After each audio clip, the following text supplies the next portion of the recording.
What's up, friends, foes, subbies? How are you? I hope you're doing better than me. I did not want to cancel this live. I'm really not happy. So I didn't want to go live. I will look at the chat and say hello. And I thank you for everybody that is already here. This is a serious topic, but if you guys couldn't tell, I'm obviously going through some shit. And I've been making some posts or whatnot. And these posts that I've been making are to be motivational for you guys to heal. And the healing process, that shit is so real. Like I explained in my last video, when you get in a car accident, a lot of times you'll go through the impact of the car getting hit and you don't feel anything in that moment. But after a couple of days, your body starts to ache or you just start to feel odd. And that is the same when it comes to somebody fucking hurting you. Like, I was fine. And out of nowhere, I'm feeling it now. I'm feeling it. And that shit, it baffles me because I'm like, yo, I don't do nothing fucked up to nobody. So it's like, yeah, I could be a bitch, but I don't hurt anybody. So why would they intentionally seek me out off of watching my videos to hurt me? This shit bothers me, but it is what it is. I'll get over it. I'm going to just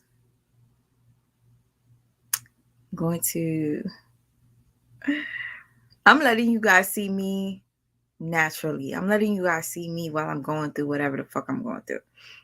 I was talking to my sister earlier and I told her that I wanted, and the reason why I'm talking about this right now is because I'm waiting for people to come in.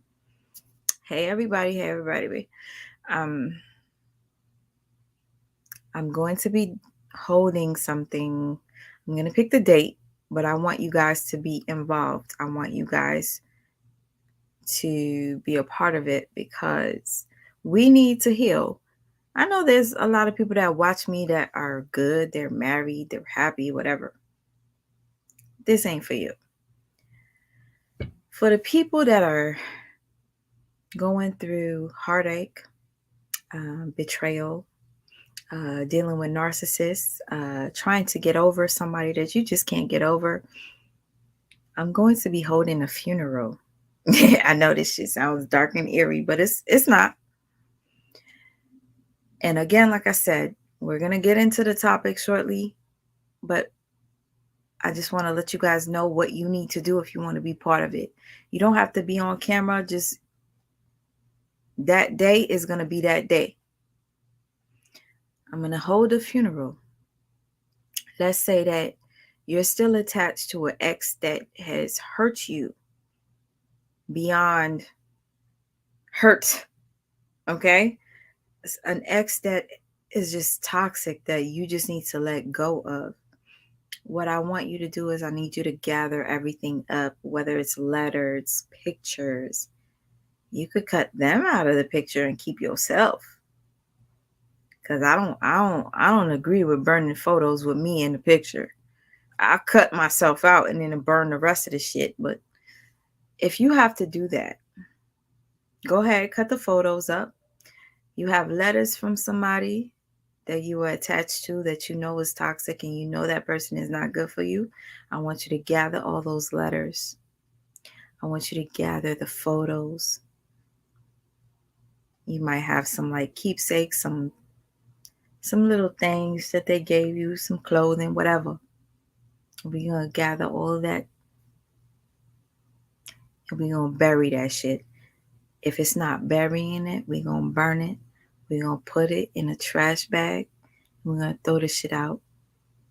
Okay, this is part of healing. I'll get into it deeper.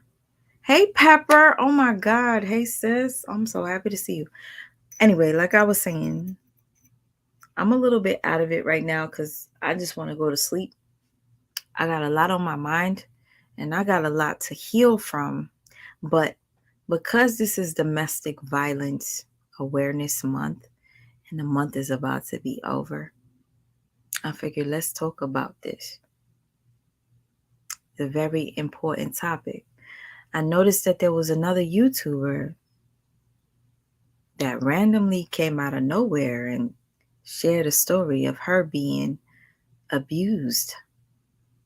But the thing about her story is, like, she told the story one time and it sounded a certain way. Second time she tells it, and the third time she tells it, it just didn't add up. If you know, you know. If you know who I'm talking about, you know. Yvette, you said, "Ma, feeling good?" I'm all right. I'm blessed. I'm a little down, but I'm here. Um, I didn't expect a lot of people to be here tonight because it is kind of late and it's during the weekday. But for y'all that's not working because of COVID, where y'all at? This is a very important topic. I'm gonna get straight to the point. Domestic violence. How many of you in here have been in a situation where you were with a lover, a friend, or whatever, and they put their hands on you? Or were you the person that put your hands on them? I could say I was in a couple of domestic violence relationships, abused at some point, that is.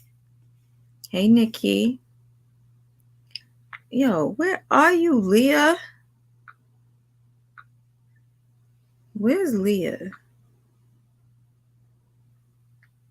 Yo, I swear to you, like, my energy is like off, but we about to get it.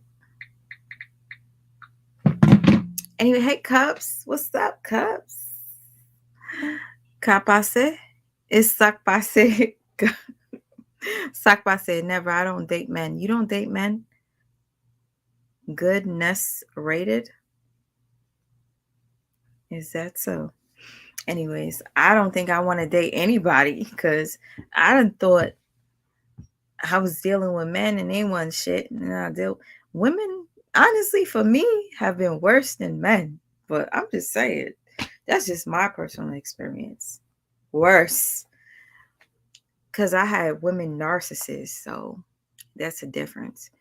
Having a regular person is different, but when you deal with narcissists, it's just, they're all bad.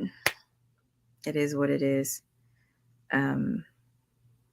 Let's get straight into the topic. Domestic violence. Have you ever been in a domestic violence experience situation where you don't have to make up a story just to go viral because of the Domestic Violence Awareness Month? Cups of conversation, you say, you have been. I've been a victim. I've also put my hands on people. Okay. See, it really bothers me when people take advantage of an awareness month just to go viral. And I do believe that somebody in our YouTube community is guilty of doing so. That person disgusts me. That person will do anything to get a view.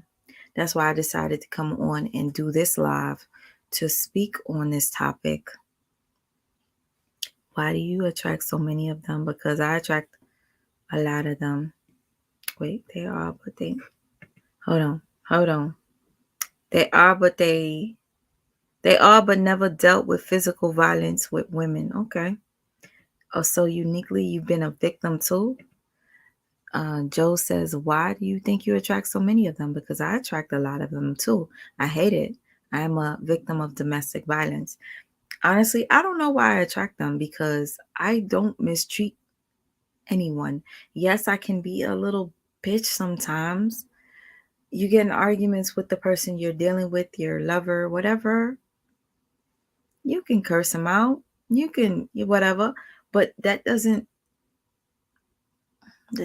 mean that you deserve to get beat on, you know? But It bothers you as well, Cups? Yeah, it bothers me when people take advantage of a situation that's serious. Like, I made a couple, hey, it's Yeen, what's up? Mike Jones, what up? My great uncle told me when I was younger, if you gotta beat them, you don't need them.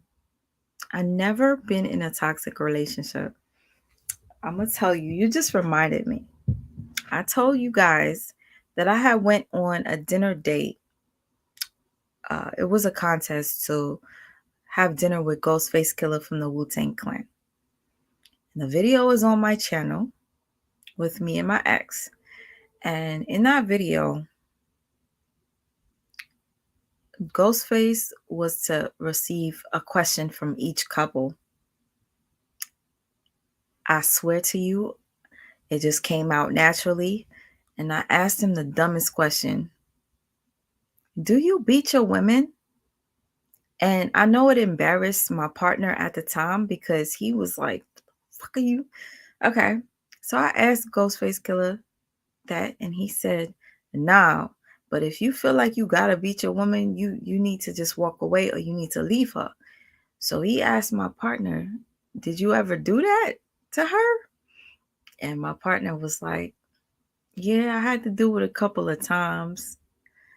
And I'm laughing about it like right now, but that shit was so real. Like the next day on a radio station, they were kind of making fun of the situation. They were like, yo, that couple was crazy. Like this dude was talking about, yeah, he beat on her and it was just like normal. Anyway, one day I'll play the interview. This is not the time for it, but I'm just giving you an idea where like I've been in so many domestic violence situations to where I don't even realize like that shit is not normal. Okay. And part of me feels like it's because most of the people that I have been with have been narcissists or sociopaths. And that is not okay. Why do bees attract honey? Yeah, cups, that is true. They look for certain characteristics that you guys have. Yeah. Weakness. Yeah. So uniquely says, I feel like those people look for empaths. They do. Oh my God. Pepper, Yvette, sometimes a lot of their times, their mind games are worse. And Pepper, I'm going to tell you this. Physical abuse hurts. Mental abuse, that shit is so scarring. Like, like I said, I'm not in good spirits right now. And I'm trying my best to be, just so I could get through this live. But I was sitting back and I'm thinking about the last person I was, very close with. I allowed this person to be in my personal space. I allowed this person to be around my child. I really, really cared for this person deeply. I love this person. And now that I cut them off completely, it's difficult. But the mental abuse that I was going through was overwhelming to where I just had to cut it off. Physical abuse is bad, it's painful, but so is mental abuse. Okay? When somebody's lying to you, putting your health at risk, that is not okay. That all goes in with abuse. Okay? Mental abuse can kill you, cups, yes. It really can. And to the people that have sought me out based off of watching my videos, and you still come for me, shame on you. Like your karma's gonna come. Part of me be like, yo, did Tasha K send these motherfuckers? And I'm sorry, I'm like a little sad because I'm just like, what the fuck have I done to deserve this shit? I just come on here and I try to help people to see the signs of abuse, narcissism, and every person that I have accepted into my life, especially off of this fucking internet shit has fucked me over. And I know people find joy in seeing my pain, but honestly, I really didn't even want to go live because like I was saying, um, like when you get in a car accident, you don't feel the pain in that moment from the impact. And then after a while, you start to feel the pain. Like I literally was good. I've been doing good. I haven't not cried. And I was telling my sister, which I don't even know where the fuck she at. She probably fucking fell asleep.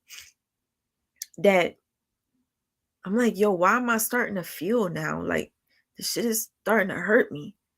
Because when you talk to somebody every single day and you're with them all the time, and then you find out the entire time they was fucking you over, that shit is painful.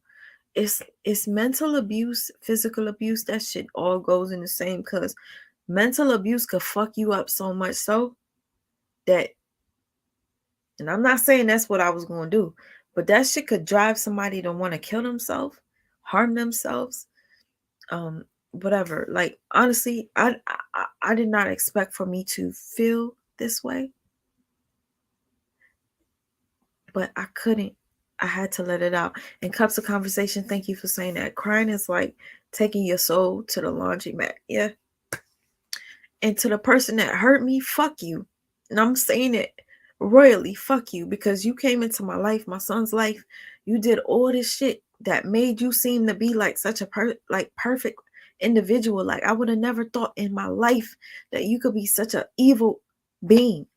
But I promise you, I talk shit about mad people on my channel, but you are worse than every single last one of them combined. You're worse than Tasha K. You're worse than the T. You're worse than every fucking body. You're worse than Amir's father. You are evil to the last motherfucker, and you know who I'm talking about. You ain't shit, and your karma's gonna come.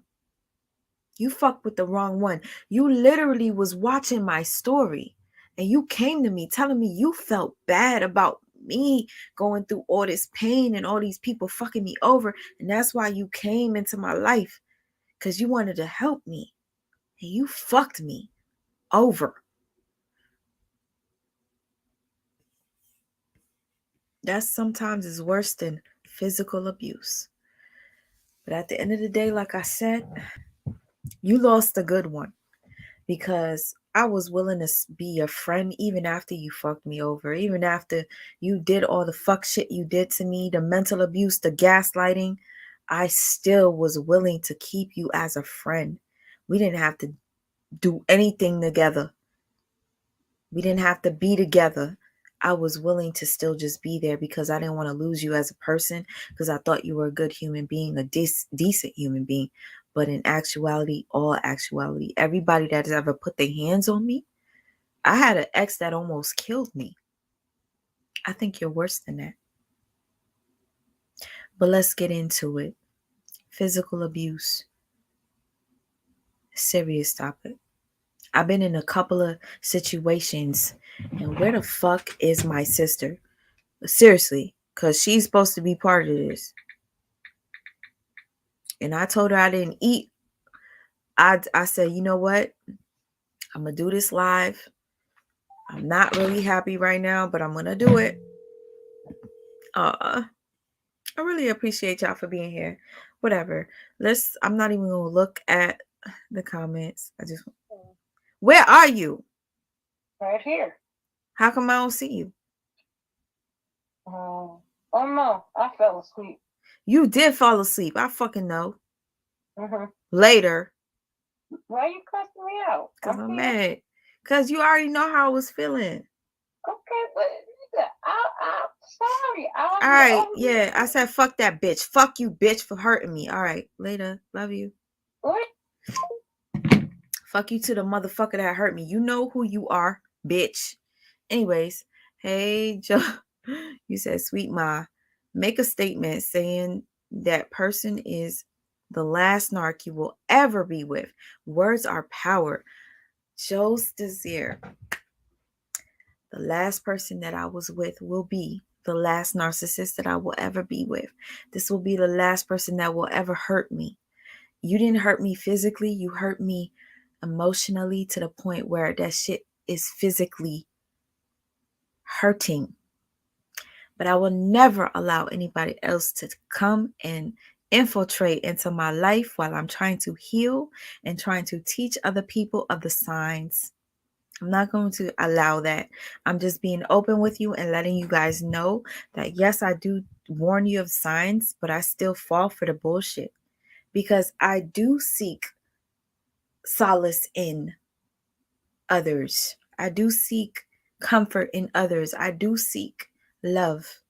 So when somebody comes to me with all of that and they accept my son, it's almost like, wow, you are God sent. But the devil hears your prayers too. And I say that all the time. Um, so yeah, enough of all this bullshit. For 21 minutes, I've been talking and just venting to you guys about how I'm feeling. I really didn't want to go live because I felt like I wasn't ready to talk about this. But I am. I was going to play a couple of clips for you guys, but I wanted to share my story with you about domestic violence. I've been in a couple of relationships where I was beat down to a motherfucking pulp.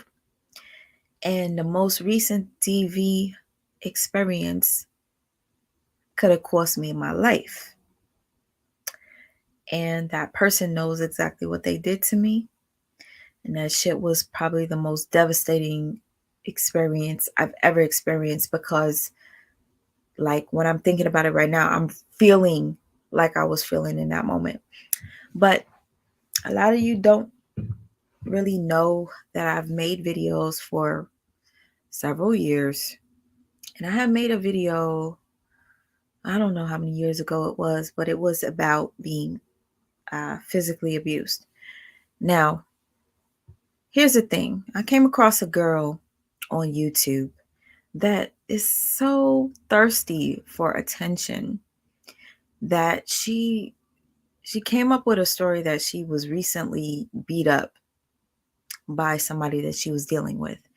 And she tells her story in one video, and then the next video she tells her story, and nothing is really matching up. And I want y'all to listen to my story, and if you choose to, go back into my archives and see if my story matches. I don't even know, honestly. I'm gonna pull it up. I haven't seen it in years. The last time I made that video was, because I'm gonna pull it up. If you've been in a domestic violence situation, if you've ever been in an abusive situation, when you tell your story doesn't change too much. Might be slight differences, but it doesn't change. Hold on. Sweet Ma, you better know that whoever did you wrong will get it back one day. I know about that karma. Yes, sis, I call myself a mortal karma. So, yes, I do know that they're going to get it one day. But the thing about narcissists are they don't feel like regular people. So, at the end of the day, like a narcissist can know that they hurt you, but they're not going to care. I, on the other hand, care for these narcissists. So when they hurt me and they don't have any feeling attached to it, that shit hurts even more because they don't give a fuck that they hurt you. That's why, again, now that I have more people in the room, I will be holding something called a funeral. And I want some of you in here that are down to be part of it. You don't have to be on camera. You can do this while I'm live. But I want to hold the funeral to where I gather photos, letters, um, anything that attaches me with somebody that has been toxic, anybody that's hurt me, anybody that I'm still holding on to that I know I shouldn't be. And I'm going to burn that shit. If I don't burn it, I'm going to cut it up. throw it in the trash, and you're going to see me trash that shit. I don't want anything to do with anyone that has hurt me or been toxic to me. So when we say let's dead that shit, we really gonna dead that shit. It's part of healing. So let's just say this. You break up with somebody, right? And it's been years and you don't understand why you can't get over this person. Why are you still in pain? This person beat your ass. This person treated you like trash. Why are you still attached to them? You don't understand it. You don't. It's because you're still holding on to keepsakes, you're holding on to letters, you're holding on to photos. What you need to do, that thing that reminds you of that person, you need to gather that shit, put it in the trash bag. Put it in the trash bag. Donate it to Goodwill. Burn it. Give it to your don't even give it to anybody you close with because you don't want to see them wearing it. You don't know what I'm saying? Get rid of this shit. That's what we're gonna do for the funeral. I'm gonna pick the date and we're going to release um items or materialistic shit that reminds you of the person that you were with. Letters, we're going to get rid of them because it is part of healing.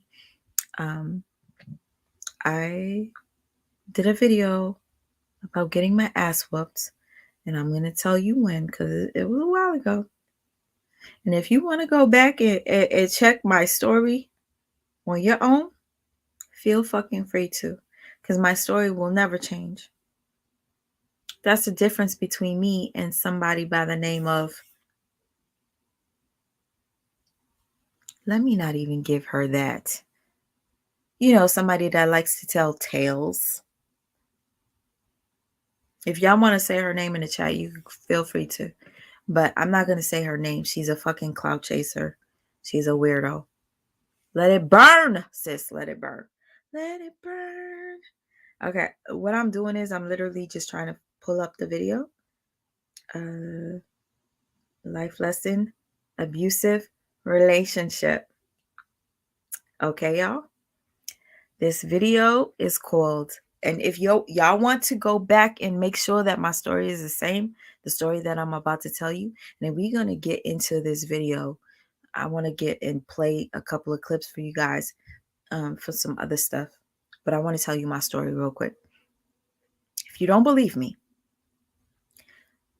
I filmed this video June 17th, 2012. That was about 9 years ago. If you want to go back and see my story doesn't change. I might say more stuff, but it's a red flag when somebody tells a story that they've just been into a domestic violence situation and they are telling the story days apart, but it doesn't match up. I'm telling this, Port City, what up? I'm telling this story 9 years apart. And if you want to see if my story is the same, go back and watch that shit. I literally had to look it up and scroll and see. It says life lessons, abusive. I look so ugly. Anyway. All right, let's get into it. All right. I can't remember how old I was. I'll figure it out. This is the first domestic violence situation I've ever been in. There was a guy that I used to think was so fine. I never really talked to him, but I used to be around him. He used to hang out with the people that I was around, but he never paid me no mind.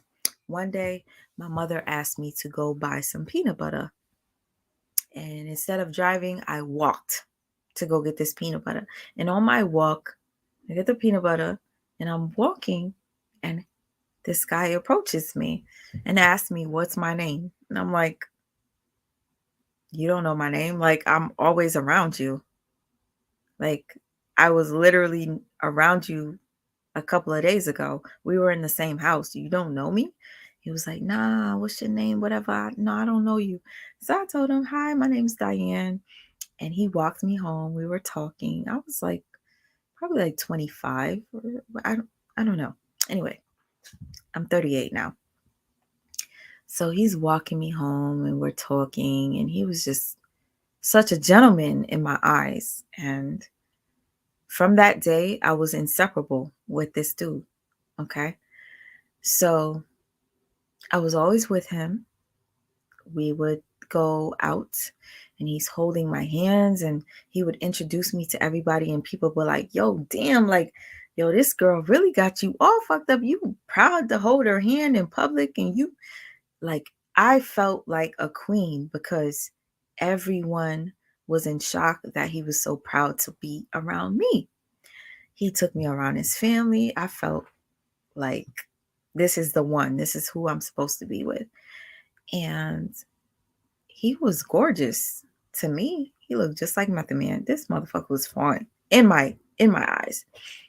So I remember one day I was hanging out with some girls. Some of them I didn't know, and we just happened to talk about guys we dealt with or we were with. And I said, "Yeah, I'm talking to so and so." And this girl looks at me and she was like, "Wait, you talk to him?" And I was like, "Yeah." She was like, "Yo, you better run, girl. You better run. He be beating bitches' asses." And I'm like, "Really?" He treats me like a queen. Like, I honestly, I'm like, I don't see what you talking about. Just like, no, he beats ass. Like, he put another person in the hospital. He did this, he did that, and he be trying to fuck me. So I'm chilling. I have this girl in my house, in my mother's house, and she's telling me how he tries to fuck her, and he's abusive, and he's this and he's that. But I didn't listen to her. She warned me. She told me to leave, and I didn't. I kept dealing with him, kept dealing with him, kept dealing with him. Let me try to make this story faster. So I'm dealing with him, and I'm in college at the time. I'm a long, I've been in college forever. So if y'all thinking I was in college at like 19, 18, 19, whatever, I was in college for a long ass time because I would go and then quit and then go and quit. So this time I'm at college. My college is about an hour away. I'm dating this guy, and every weekend I want to hurry up and come back so I could be with him. I end up getting pregnant. I didn't know I was pregnant at the time. And I'm going to get straight into the abuse. I didn't know I was pregnant at the time. So he was a loser, typical hood nigga, hood booger, loser. And I took care of, and I was driving around. And one day he asked me for a ride to go to his town. His town was about half an hour from my town. And I'm giving him a ride, and he did, I forgot what he said. He said something to me, but we had went to McDonald's. He said something to me that I felt was disrespectful, and he kind of pushed me and nudged me. So I had a double cheeseburger, or was it a cheeseburger, in my hand, and I took the cheeseburger and I mushed it onto his face. That was the worst thing that I could have ever done in that moment. Once I put the cheeseburger on his cheek, he punches me. And I I don't know if I explained this to you guys. I was driving him back to his town, which means I was on the highway in the third lane because I drive fast. I love the third lane. So I'm driving in the third lane. I push the cheeseburger in his face and he punches me. And at the time when he punched me, my face felt so numb. And I have like a lot of earrings. Y'all can't see because I got these clip-ons in. And I had a lot of earrings in my ear. And when he punched me or hit me in my face, my earrings fell out. And I just felt my face just was like throbbing. So I'm going like this, on the road, and I can't even focus. So I pulled over to the emergency lane and I ran out the car. I don't know what the fuck I was thinking. I just felt the stinging of him punching me in my face. I ran out the car. And when I ran out the car, I guess my earrings fell out. And I'm looking for the earrings, and I'm kind of like running looking for help. Those earrings were very, very special to me because They were given to me by somebody special. They were actually gold earrings. So I was like, I lost them. I'm on the highway, so there's nothing I can do. And as I'm running, y'all, I swear to you, as I'm running, I realized I left him in the car. I left the person that just punched me in the face in the car. So I run back to the car because I'm like, he's going to get in the car and drive off, and I'm going to be stuck on the side of the highway. I run back to the car. Mind y'all, I got a migraine right now. I'm going to try to speed this shit up. I run back to the car, and I get in the car, and I'm like, get out. And I'm going to try not to relive this shit because that shit was real. I said, get out. And he wouldn't get out. He said, hold on. He said for me to drive him. He said for me to drive him home. And I'm like, damn, yo, I'm on exit 13 and I got to get to exit 20, 28 or something like that.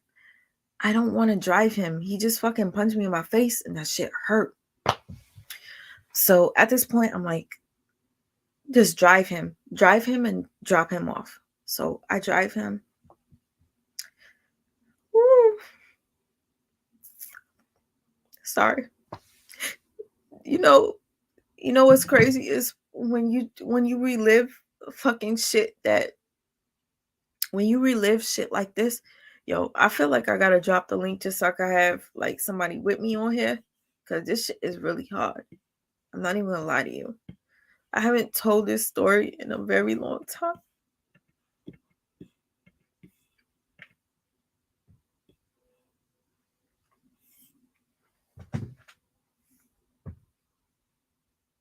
So anyway, I drop him off and we pulled up to the house. We pull up to the house and then I told him to get out. He gets out, but he took my key out the ignition. So when he took, hold on. Part of me kind of want to just play that video so I don't have to retell the shit. Cause I don't even know if I tell all the details. He pulled a key. Thank you, sis. Oh, baby, you know I'm here. Go ahead, tell your story. It's okay for you to relive it and cry. It was trauma, and you're reliving it, telling us. So go ahead. Don't feel no kind of way. We listening. He pulled a key out the ignition. So when he pulled the key out the ignition, I'm like, yo, I can't go nowhere. I'm literally stuck in the car. This is why I hate motherfuckers that like watch my fucking videos and then they try to come into my life and they fuck me over. Like, that's why I'm like, yo, fuck you to the last motherfucker that I allowed to come into my life, because I've been through way too much shit. So why would you come into my life knowing that you was gonna fuck me over? You ain't shit and you gonna get your karma for that. Period. So like, anyway, he takes the key out the ignition and I'm stuck. And I'm just like, yo, what am I gonna do? I'm on an alley where there's no hi. Thank you for Hi. coming up. I appreciate you. So I just wanted to say thank you. I won't interrupt you. Go ahead. oh, thank you. So like, I'm gonna try to be brief with the story. So once he takes the key out the ignition, I'm sitting in the car and I'm like, it's dark. There's really no street lights and I'm in the hood and I'm scared. And I'm like, okay, what do I do? My car was in the middle of the street. So I get out the car.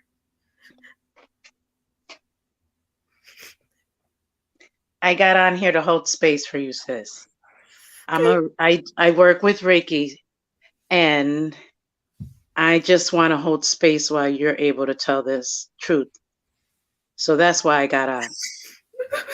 Yes, we are So here for you. And if you need to cry, cry. Like I told you, that's part of healing. No, We all cry. no, because I don't really talk about this shit. But like, So that's why you got to get it out. Go for it. Go. all right, because I got a migraine already. But like, Breathe. So my car was in the middle of the street, and I seen a cop car. I seen a cop. Yo, I'm so sorry, yo. I seen a cop car. So there was no cop in the car, but I wanted to scare him. I wanted to scare him. So I knocked on the I knocked on the cop car. I knocked on the cop car to make him think that I was going to try to get help, and that shit angered it angered him so much, right? So when I seen him, when he noticed that there was no cop, he started running towards me. So I start running, and then he catches me, and he starts to choke me. And he's choking me so much so, mind you, I said that I didn't know that I was pregnant. I found out that I was pregnant around that time because I started having like mad bumps on my face. I didn't know what the fuck they were. And then my mother said, "Are you pregnant?" And I was like, "What the fuck?" So I ended up finding out I was pregnant. So at that time I knew, and he knew. And so because I tried to scare him with going to the cop car, he got so infuriated that he started to choke me. But when he was choking me, I literally was feeling like I didn't have anything left in my body. Like I couldn't even scream to tell him to stop, please. I Stop. can't breathe. I never in my life, ever in my life, felt not being able to breathe until that day.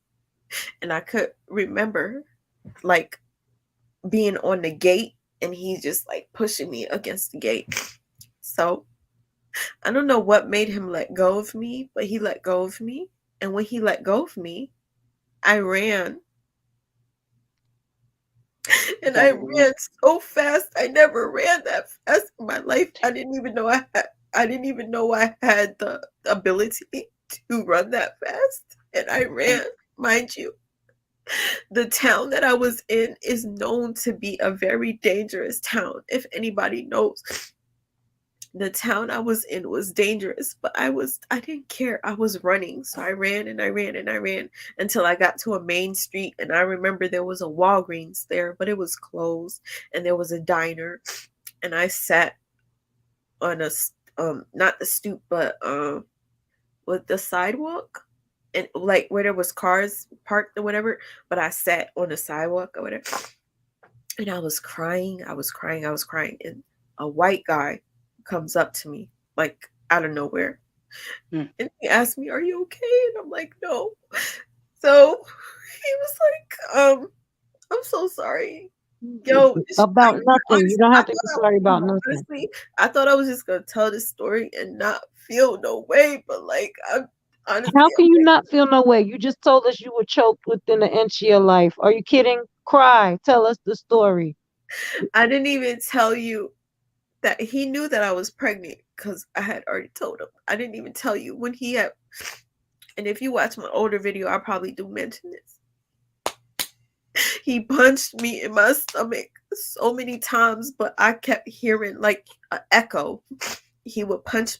He punched my stomach. Like he was so angry at me. He punched my stomach. I was like, "Yo, you know I'm pregnant. Like, what the fuck is wrong with you?" And I could feel the echo and the vibration when he was punching me. That's when I ended up running. That's when I ran because I'm like, "Yo, you know that I'm pregnant. You know that I'm pregnant. So why would you fucking do that?" So I ran.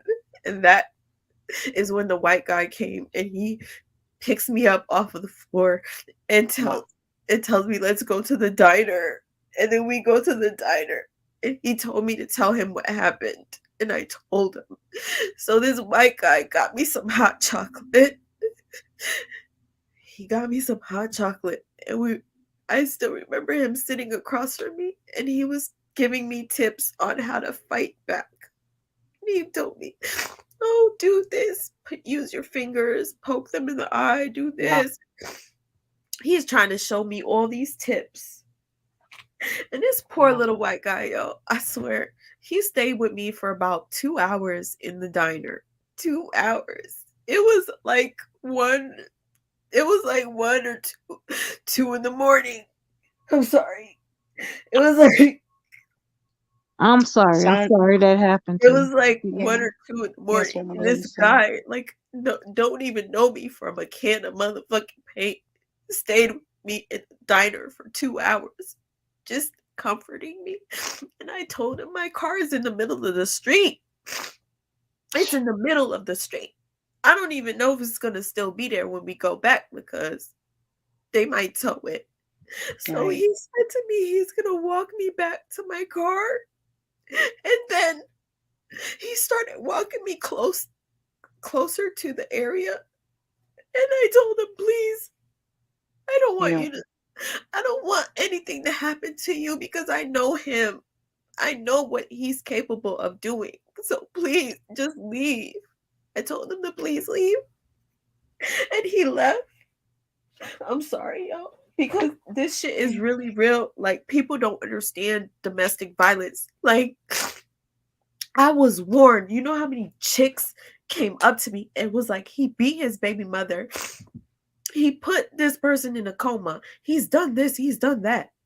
He's fucking took a machete to somebody. And I didn't believe it because I was like, yo, I'm in love with this motherfucker. Yeah. We got And I yeah. was like, he treats me like a queen. He ain't gonna do shit to me. Yeah. Okay, boom. So when it happened to me, I'm like, okay, whatever. So then, boom. Oh, it's Pepper, you're here. Yes, Pepper is here. Hi, Pepper. I'm I know. sorry. I'm a total like I just wanted to briefly, just really quick. I didn't want to interrupt. I just really I know with Reiki how much it's helped and with domestic violence also when you're telling the story. So I had just seen your live really quick. I don't always get, but I knew I just wanted to tell you, you know, healing ability. That's why I jumped on because I think it's good to support one another when it comes to telling the story, along holding space for one another. That wasn't just a white guy. That was what your ancestors called for. It wasn't per se a white man. It was a person of holding space. So that's why I jumped on, and I appreciate you sharing this because now I'm getting, so I'll let you go, but because I'll just listen. I'm gonna get off and let you do this because you're saving lives right now. I'm Probably so every one of sorry. us has I'm really sorry. crazy stories, but you're like saving lives. Somebody's gonna look at this. And so I wanted to say thank you for telling your story. And if it's within emotional space, then you're gonna have to do, because that's what we do. We get into an emotional space of it. We do relive it, but we also can hold space, which is how I work with Reiki. So I just want to say that you're supported, and thank you anyone else just for hearing me. I'll let you do your thing now. And blessed love to everybody. I'm gonna still be on listening to you, sister. Thank Thank you for you. sharing. Thank you. Thank you so much. Yeah. It means a lot Bye-bye. to me. I know a lot of people might not understand why it still bothers me, but it does. I'm not even gonna lie to you. I do think Well, if they don't understand, then they don't have no common sense. that, and I'm only telling you the first time. This is the first time I experienced it. The last time I experienced it, this motherfucker almost killed me, and I saw my life flash before me. And that right there, that when you see your life flash before you, is the worst feeling ever in life. I can promise you I'm not lying. God knows I would never lie. That's why I said it pissed me off to see somebody come on fucking YouTube and fucking make up a fucking story about being fucking physically abused, you fucking bitch. Do you know how many fucking people go through this shit? And it's real. You fucking whore. I hate people that fucking do shit like this. It's not okay because you fucking take away from the real victims, the real people that go through shit. What for what? Because this is domestic violence month, you fucking bitch. And if anybody knows who I'm talking about, you fucking know. I'm not even gonna fucking say her name. Fuck her. This I wasn't even gonna go live about domestic violence this month. I didn't even want to. But when I seen that somebody was taking advantage of this situation, I'm like, no, I'm gonna tell you my story. And I've done lives on here about domestic violence. The last one that I did do, I do remember it was a good live, but then Tasha K came in there and like really distracted she distracted the entire live from what we were talking about. And I'm like, I'm over here just trying to talk about domestic violence. And why the fuck is Tasha K fucking with me? Like, that shit pissed me off. But anyway, that's besides the point. I really apologize for even being emotional.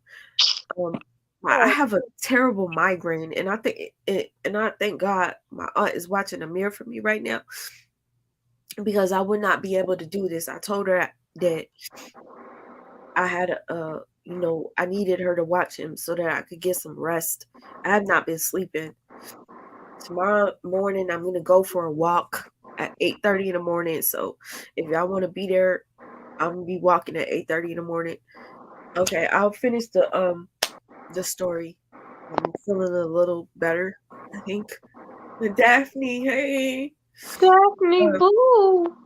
so okay, all right. So the white guy walks me back to the block, but I told him not to walk me back all the way because I knew that my ex was going to see me with this white guy and probably beat him to a pulp because my ex was known for putting people in the hospital, so I didn't want this stranger that helped me to get hurt. So he leaves me, and when the guy left me, and I'm sorry that I keep saying white guy, but this is my recollection of the story. So when he left me, I remember crossing the street, and I'm going to tell you guys, and God is my witness, I am not lying. I crossed the street, and this is the street where he lives on, and I'm at the corner, and I look, and I see him. I said, oh my God, it's been hours and he's outside walking, looking for me. So when I see him, I swear to you, I put my back to the wall like this, and I stayed still, like, like, um, like a statue. You know how children think that if they stay still, you're not gonna see them? That's how I felt in that moment. So I'm like this.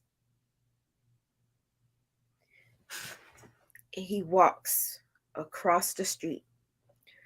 When I tell you he was standing in the middle of the street, it looked like he was a psychopath. It looked like he was the Terminator. Like he was standing in the middle of the street, like, he looked so evil. And as I'm watching him stand across the street and I'm like this, I'm like, oh my God, he's going to turn around and he's going to see me. He turns around and he sees me. And I start to run. And he starts to chase me. Now, this time I'm running towards his house instead of the opposite direction where the Walgreens was, which was kind of far. So I'm running. And as I run, God is my witness. I will never lie about this. There were about 3 cop cars that just like they pull up. And he automatically gets scared because 3 cop cars pull up. And I swear to you, like, sometimes I'm like, I know I go through a lot of shit, y'all. I promise you, I go through a lot of shit, but I am protected in a sense because these 3 cop cars came and they asked me if I was the one that called the cops. And I'm trying my hardest not to say his name. God damn. I keep trying to stop myself from saying it. My ex,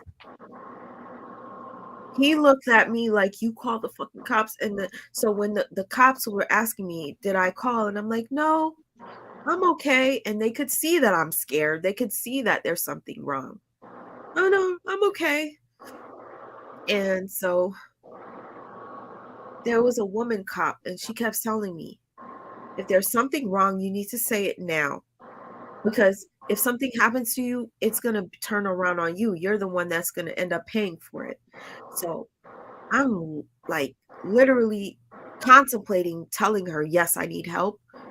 Within the second where I decided that I was going to say, yes, I need help, a woman comes running outside saying, I called, help me, help me. So, uh, not his next door neighbor, but I think about 2 houses down called the police. It was a DV situation as well. So when this woman came out saying I was the one that called, I felt like, um, damn, I I had help in my face and I let them go away. So they went into the house to go help that woman. And I still remember the woman, the cop lady looking at me and saying, "You need to tell me if there's something wrong." And I'm like, "No, I'm okay." Because he was looking at me. He's staring at me. I'm okay. I don't need you. I'm okay. And so she walks away from me and I can't remember what he said to me. I don't remember. But anyways, I was like, please, please just give me my car keys. I just want to go home. Because my car was still in the middle of the street. I could see it because it was like right in front of his house. And so the cops came out and I said, I need your help. At that point, I didn't give a fuck anymore. Because I was like, yo, I'm fucking pregnant. Mind you, I was kind of far. I didn't even know I was that far in my pregnancy. Like, I was in denial. I was the type of person that was having all of the pregnancy symptoms. I had like mad bumps on my face. I was getting bigger, but I didn't want to accept that I was pregnant. So when the cop were coming out, I was like, I need your help. So um I can't remember whether it was the same woman cop, and she was like, I knew that there was something wrong. And I said to her, he has my car keys. Just tell him to give me my car keys. That's it. That's all I want. And they searched him. They had the flashlights. They patted him down. There was no car keys. They were like, ma'am, there's no car key. Did he do anything to you? And I did not want to tell them that he hit me. Just protecting him or whatever. I just said that he had my car keys and I just need to go home. And he was just like, I don't have her keys. I don't know what she's talking about. And he looked at me, and the look that he gave me was like, you're going to pay for this. You are going to pay for this. And at this point, I'm terrified. So the cop woman tells me she's going to wait until somebody comes to pick me up. I lied to her. And I told her that somebody was going to come get me. I lied. I fucking lied.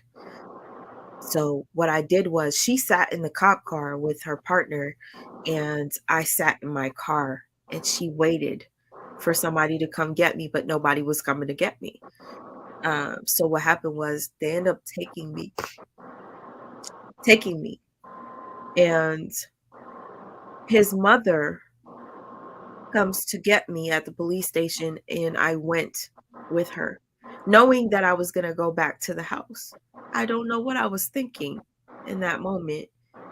I went back to the house. It was morning, and he got on his knees and he started crying. He was crying. He was crying, begging me for forgiveness, and he would never do that to me again. Okay. And I forgave him. I hugged him, I remember. And I don't know what happened, honestly. I would probably have to watch my older video that I told you about, y'all. I don't remember what triggered it, but after like he was on his knees crying, I remember because I was in school for nursing at the time, but I was doing terrible. And I had my books at his place because my college was only half an hour from his place versus me staying at home and it being an hour. And I can remember trying to grab my stuff without him knowing that I was trying to leave. And I'm grabbing my stuff and he realized that I was trying to leave him. Next thing you know, he takes my books and my expensive books. And that day it was raining. That morning it was raining cats and dogs. He took my books, and we're on the 3rd floor. And he started throwing all my books, all my school books, all of my clothes, everything down into the rain. And I'm running downstairs trying to like gather my stuff before it gets messed up. And at the time I was driving my little RAV4. I had my key at this point. And y'all, I didn't tell you, I would have never found that key. Do you know, after he bought me the mother brought me back to the house, he showed me where he hid the key. He hid the key under the tire of an abandoned car. So I would have never found it. Ever. It was an abandoned car under the tire of that, like behind the tire, whatever. So anyway, he throws all my stuff down along with my clothing, and I'm just like, yo, this nigga ain't shit. So I run down to the 3rd floor, and I'm grabbing my stuff and I'm throwing it in my little RAV4. I'm throwing it in my car. And then he comes down. He tells me, take me to my baby mother. His baby mother lived in my town, which was half an hour away. And I was like, no. I said no. And yo, so now I'm thinking strategic because he's trying to get into my car. So I locked the car. I had the the button. I locked the car. So he's trying to get in. He can't get in. So at this point, I'm terrified. I don't know what to do. It's raining. I don't have an umbrella. I put all my stuff in the car already, my books and everything. So now I'm like, okay, I gotta play it smart. So I start running around the car, and then I'm like, yo, should I unlock the button and open the trunk and then lock myself in the trunk? And I was thinking to myself, that's not gonna be fast enough. It's not gonna be fast enough. So I'm running around the car. He's chasing me. He's chasing me around the car. So finally, what I did was I got him to be by the driver's side with me, and I hit unlock, and I opened the driver's side, and I got in, and I locked myself in the car. Because by the time for him to try to get to the passenger, I already locked myself in. So he is frustrated. He's pissed off. He wants to get in my car, and now I feel safe. I'm like, yes, I finally am in my car. I have my keys. I'm okay. He can't get in the car. So he's pissed off. And I see his mother and his stepfather coming down from the 3rd floor. And I'm like, oh, thank God. The mother is going to stop him from being in my way so that I could drive out the parking lot. It was a kind of parking lot where you drive in and then you got to drive in to park. So I couldn't get out easily. And so he's standing in front of my truck. And I see his mom coming down, and I'm thinking, thank you, Lord, the mother's going to come and make him stop. The mother got into her car with her husband, and they pulled out the parking lot. She didn't flinch. She didn't care to see that her son was doing what he was doing to me. She let him do what he was doing, and she left the parking lot. Now I'm in the parking lot by myself. The people on the 1st floor are already abusive people. Like, we used to be on the 3rd floor, and I could hear the man on the 1st floor beating his wife. So it's like I can't get no help from nobody because this man beats his wife anyway. So all right, let me hurry up. Okay, let me just get straight to the point. So he's standing in front of my car, and he's like the Hulk, like he's like in front of the car, like breathing really hard. And then I'm like, okay. Then he takes his fist and he starts going boom, boom, boom on the hood of the car. Should have mowed his bitch ass down. Sorry. Go ahead. When I tell you, he beat the hood of the car so bad that there was a dent. Mind you, I just got this RAV4. He put a dent into the hood of the car that was so deep that as the rain was pouring, I saw the rain puddling up in the hood. And I kept saying to myself, what am I going to do when my family sees this? I didn't buy this car. It was my money from me getting fucking hit by a car, but that shit, my father bought it, but it was my money anyway. Um, but I didn't want my father to see the car. I just got it. So the hood went from like this to like this from his fist. And you know how people say, temporary insanity, is it? What's it called? When you go through something like traumatic and then you do some crazy shit, whatever. Temporary insanity. I pushed my foot on the brake, on the gas, and I ran him over. I ran him over. He rolled over the hood of the car. And when he rolled over the hood of the car, he stands up and he punches my rear view, is the side view mirror, punches it off, like breaks it off, like. And I drive psychosis, Joe's, thank you. I drive off, but I drive off into traffic. I didn't look left or right or anything. I almost got in a car accident because when I tell you it's the kind of parking lot where you go in and then you got to make a left to park the car. So I drive out without looking left or right. I could have hit somebody that was walking on the sidewalk. I could have hurt somebody, but I was so terrified that I just drove. And I drove and I drove, and as I'm driving, I'm shaking. My legs are shaking, so it's like I can't really function. So I get to where to get onto the highway, and I pull over because I couldn't drive. I was so shaken. So I pull over onto the emergency lane on the highway, where I literally just get on the highway, and a cop comes with the lights on right behind me. I said, damn, the cops ain't playing with me. So the cops come up, asking me, am I okay? I'm like, yeah, I'm okay. I'm okay. It was just like really odd to me that cops just kept coming to my rescue without me calling. And I just kept telling them that I was fine. So I drove back to my town, which was a long ass drive for me because I was shaken up. And I get back home and I park my car in a way so that nobody can see the front of the car. I remember this, and I could even hit up my ex-friend. Well, I can't even say ex-friend. She still wants to be my friend, so shout out to you for still wanting to be my friend. But she's my only witness for this. We both went to the same college, and like I said, I'm an old college student. So yes, I was in college in my late age. So this is what happened. Okay, whatever.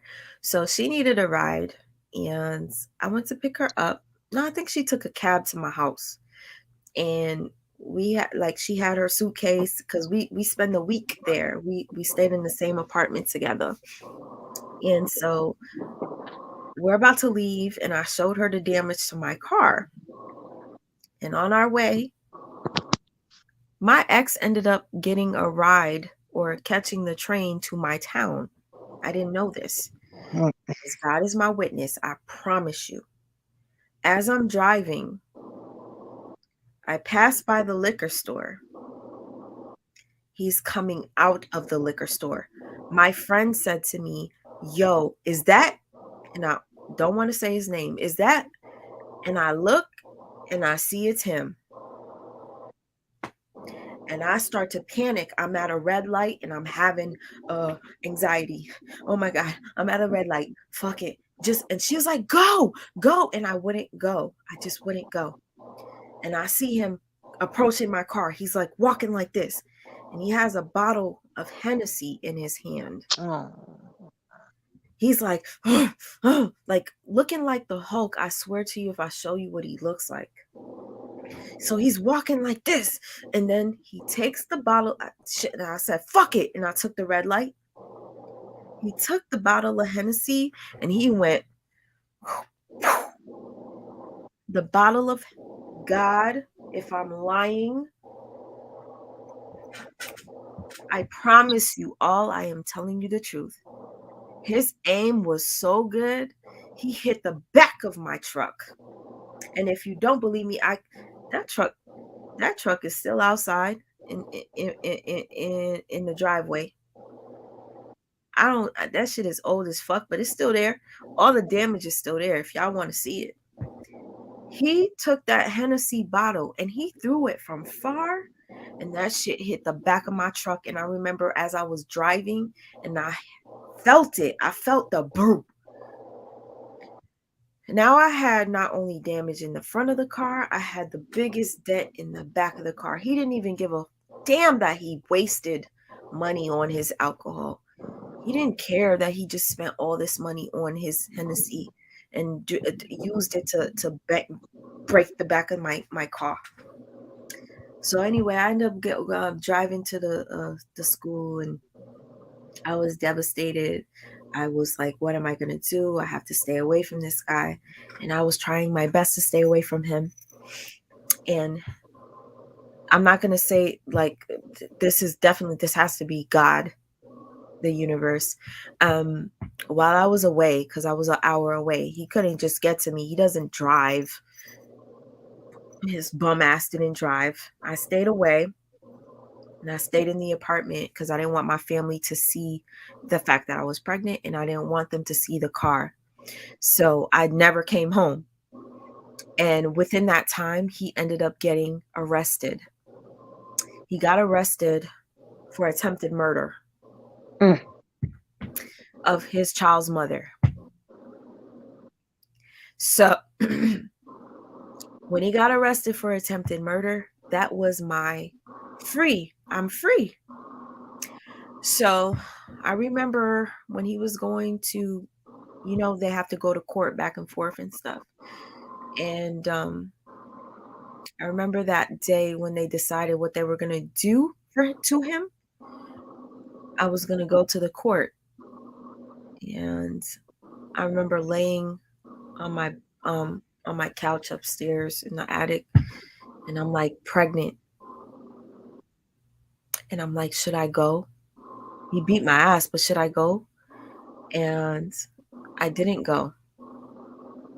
And that day, that's when they took him, and he ended up going to jail for a long time. So long story short, which was long as fuck already, I ended up, and for anybody that gets offended by me saying this, I'm so sorry. And this was me doing what I felt like I had to do at the time. I was very pregnant at the time. And I told my friend that I went to with the school or whatever, because this motherfucker used to beat, like it wasn't the first time he kind of like hit me, but I never thought it was anything serious. But the last time is when I was pregnant, and it was like, boom, I'm pregnant. Why are you punching me in my stomach? So I decided to get rid of the baby. But I was very far in my pregnancy. So I went to Planned Parenthood, and they were like, we can't do it because you're too far. But if you want to, you have to go an hour out. They do abortions later. like, so she was like, it's gonna be about $1,000, something like that. And I did not have money. So I went to the bank to get a loan. I got a loan. And I remember staying away from my house. And I just kept saying, I don't want to have a baby with somebody that beat me. I don't want to have a baby with somebody like that.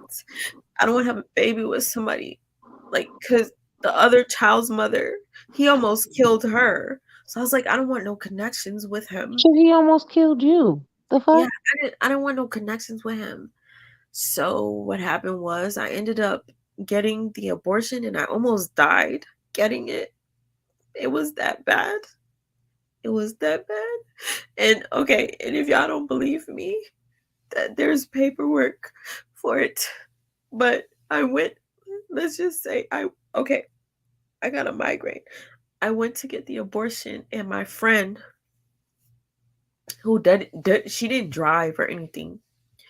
She went with me to the appointment and it was supposed to be really fast, just get it done and like everybody else. I seen the girls coming in and leaving. Like you stay in the waiting room a little bit and you leave. I was there for 9 hours. 9 hours because I almost lost my life from getting an abortion that late.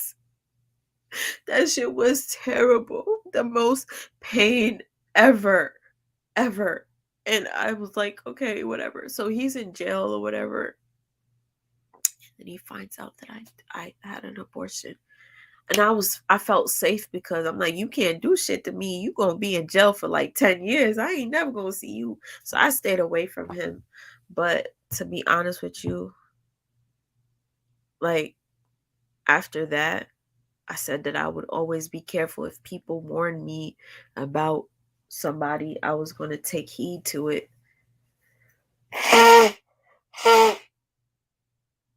But my most recent, the longest relationship that I've been in, that was the one where the person almost killed me.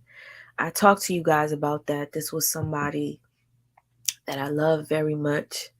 This was somebody that spoiled me rotten. That he was like Lord, my light, my like he was everything to me. But I made a video about this. I don't think I went into detail, but there was a football player,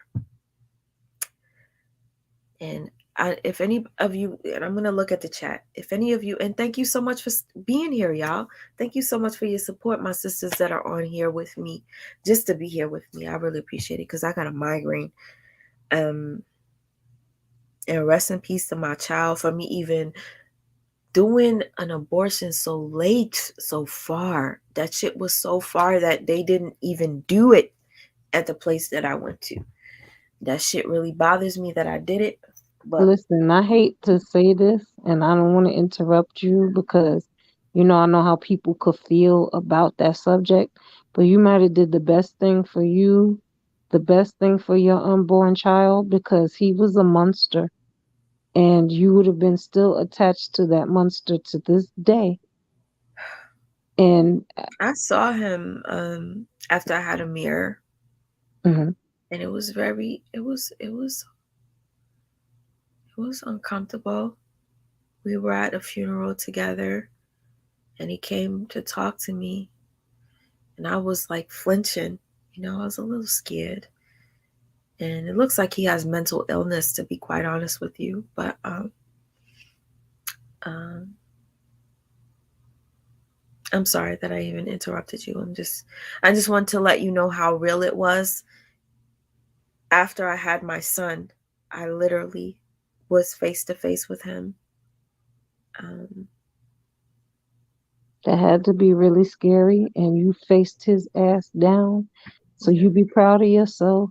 You did what you could do. We have to do all kinds of things to survive that we don't want to do, but you did what you could do to survive, and I'm proud of you. I don't know what I would have did if somebody would have taken my breath away from me and and and made me choke until I passed out. I don't Listen, know what I would be doing. sis, and I just told you the worst time. He's hit me before. It just was never that bad. It was that day that it was that bad to where, um, yeah, because he would always cry after he hit me. He would always cry, and I would forgive him. But that time I was pregnant. Like you could see my stomach. Like, what are you doing? Why would you poof, poof? And I felt the echo just going in my back. Like, you trying to make me lose the baby? He dude. was a demon. He was trying to hurt you. He was trying to kill you. He didn't care. Yo, I was like, yo, I don't want no baby with this nigga. So I mean, let me. But don't rehash that. You did what you had to do to survive, and that's just what it was. Like, I what who would know what to do with a situation with somebody that would first of all put your child's life in danger because he's punching you directly in the stomach. So if he beat you and beat your unborn child, because basically that's what he was doing, he'd have been beating you and beating your unborn child right now. He's went to jail for trying to kill his baby mother that had a child, so you know he was He got capable of like doing 10 years. He got like 10 years, and yeah, he got 10 years. And I was like, wow, he got 10 years right when I was about to, take the baby out of me. And he asked me, "Where's the baby?" Anyway,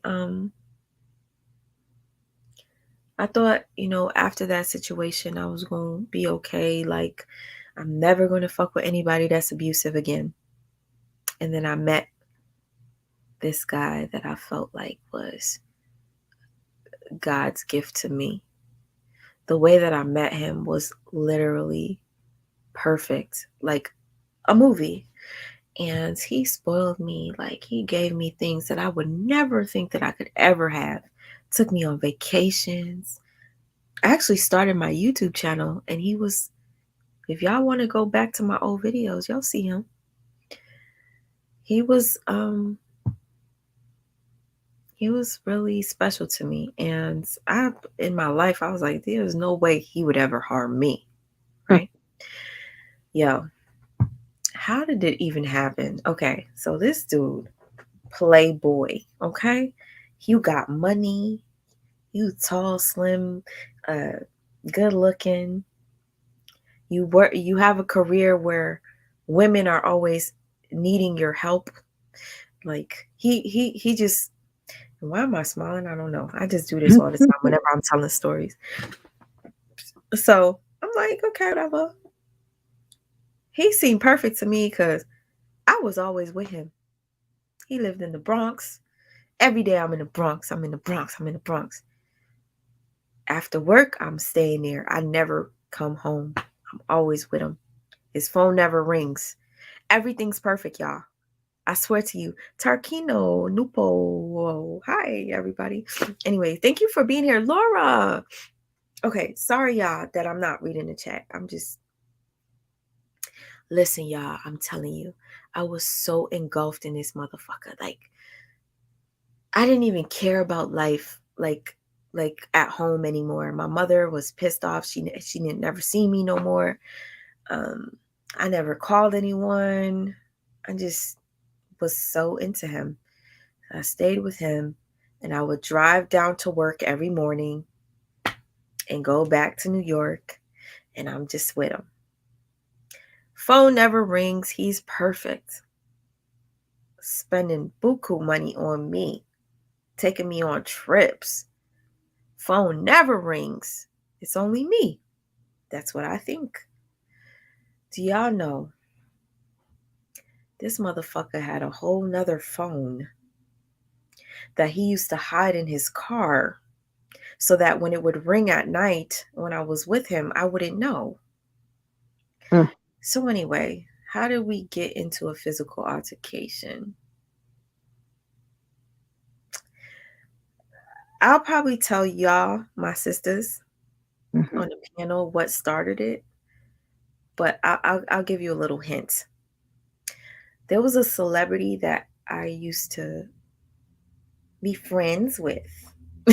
Oh, I know. But okay, so this celebrity would hit me up and we were cool. Like, and I can remember one day my ex he was doing something. He was driving my car and my phone rang and I picked it up and I was just talking to this guy and I'm like, I'm talking to him in front of you because there's nothing going on. He was mad. He was mad. He was mad. And I'm like, okay, whatever. He had such an anger that just he couldn't get over it. So I remember him hitting me that day. But I didn't think it was a big deal. He hit me. Yeah, you're mad. I understand. We get over it. I forgave him, and I stayed with him that night. I stayed with him after he hit me. He was, you know, apologetic after he did it, and I stayed with him. And then there was a time where we had a wonderful weekend. It was so good. We watched African. I used to force him to watch African movies. He watched African movies with me. Everything I wanted to watch. We went and we got some uh ice cream, like this some ice cream Jamaican people love to eat. I don't know what the fuck it was. Nutcracker, nuts, something, whatever. We having this ice cream. We just fruit nut. I don't know what the fuck. We just having a good old motherfucking time. And then I was like, damn, I've been gone from my house for 4 days straight. I gotta go home. I gotta go home and I gotta get some clothes. And I gotta go to work. And he was like, okay, babe. Yo. All right, we about to get real. I'm over here telling you the sweet part of it. He goes, okay, babe. And I remember him getting dressed. And he puts on his hat. He always used to walk me outside. He walks me outside, but this time he walks me outside fully dressed with a hat on. Usually when he walks me outside, he's got his slippers on. He doesn't get dressed. So that was a red flag for me. Okay? And if y'all don't believe me, I have proof. I recorded all this shit. I have it private on my channel. All right. So when he walks me outside, and I just felt odd. That's why I told people I have a gift of discernment. I feel things. I know when something's off. That's why I knew that the person that I was last dealing with wasn't shit. I just was in denial because that person seemed like a very loving, giving, caring person. I really felt like that person was like gonna be somebody that I would never ever get rid of in my life. I wanted this person to be with me forever. But it's okay. I chalk it up to this is a life lesson for me. Fuck you.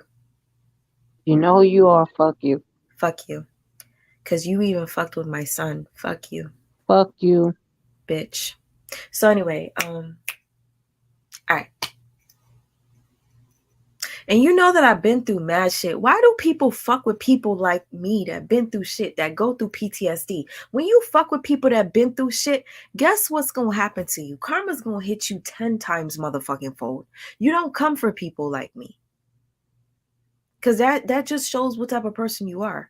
The shit brings you joy to add to my pain when I'm trying to fucking heal. I'm trying to heal. And in my healing, I try to bring awareness to other people. And thank you, Tomas, for always supporting me. You know, like you've been, yeah, I really appreciate you. MJK, I love you, sister. All of y'all, I'm grateful. Hey, MJ, love you, girl.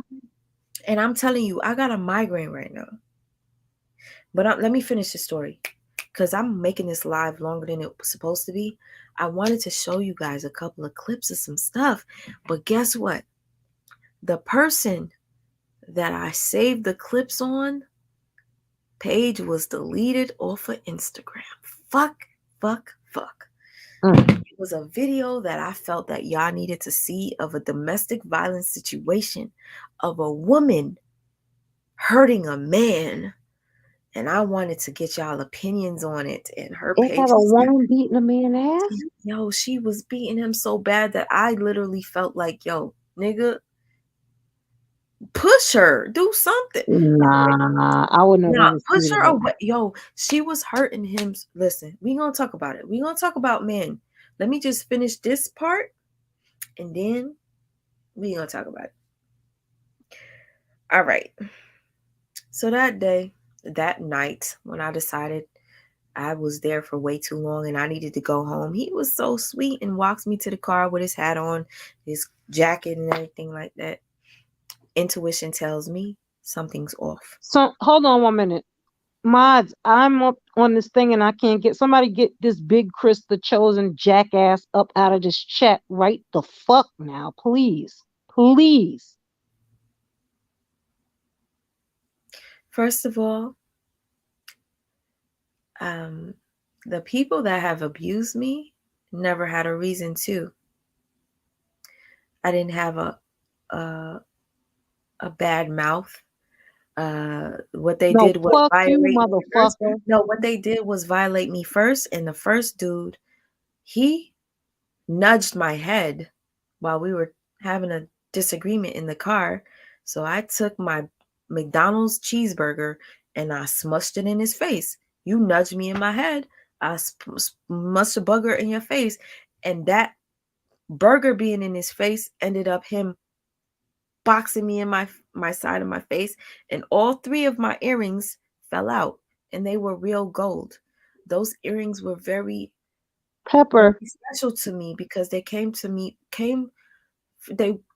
somebody that I love. And I lost those earrings that day. When he punched me in my face, all three of my earrings came out. And when I ran out on the highway, they must have fell off my lap or whatever. But anyway, I don't think I deserve to get hit. Nobody deserves it. I didn't hit the motherfucker. Anyway, back to this nigga. So I'm driving on my way back. I'm on the highway, but I don't feel right. And because I was a YouTuber that just an OG YouTuber. I used to carry that camera with me everywhere. I got home and I called him to let him know that I made it home safe. And he didn't answer. I called again. He didn't answer. Finally, he answers. And I hear a television. It sounds really close. And it sounds like a Lifetime movie because I watch Lifetime. I said, what are you doing? What are you watching? Lifetime. He just said it. And I'm like, since when do you watch Lifetime? He was like, yo, you good? I'm like, yeah. He was like, all right, I'm gonna talk to you later. And he hangs up on me. So I call back. He doesn't answer. I call back. He's not answering. And it's frustrating me. So he answers again. And he's rude to me.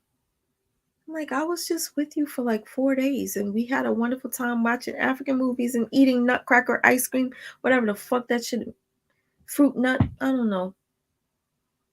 We were having such a good time. Why are you being mean to me? He just hung up in my face. I called Sis, again. I'll be right back. I'm jumping off. I'll be right back, okay? Okay. All right. So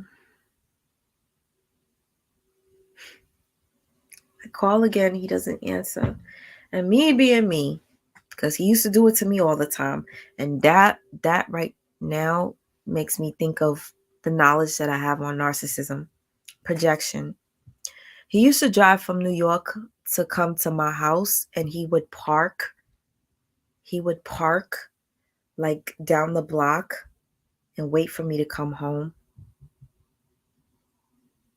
I never knew that he was stalking me. He would do that. I used to work at a cardiologist's office, 9 to 5 type of job. He used to park outside the cardiologist's office. Mind you, he lives in New York. I don't. He would drive from New York to where I live, and he would park outside the cardiologist's office. And I would talk to the security guard, just an older man. And he would say to me, grape nuts. Savage. Thank you. Yes, that's it. It was grape nut. Okay. Okay. Oh, I ain't gonna tell you who the celebrity is. You want to hit me up in my my DMs? I'll tell you. Anyway, I got a headache and I'm trying to focus, and I keep forgetting that my son is not here. So I'm like, all right. Um, okay, so he used to do stuff like that, like sneak up on me. So I was like, shit, he always did it to me. I'm going to do it to him. I'm driving back to the Bronx. So I drove back to the Bronx and I pulled up in front of his house and his car wasn't there. Automatically, I start to shake. His car is not there. I call him and he picks up. I say, where are you? He said, and I'm starting to come up. Sorry, y'all.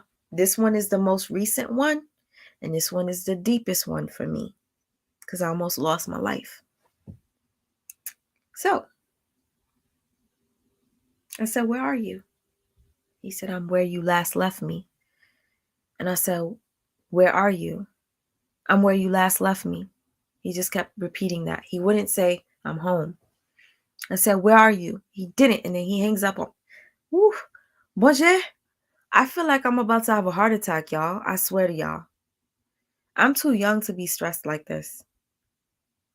I need to literally go on this walk tomorrow morning and I'm going to have my tea and my sea moss and I'm going to calm the fuck down because I got like a sharp pain in my heart that is not okay.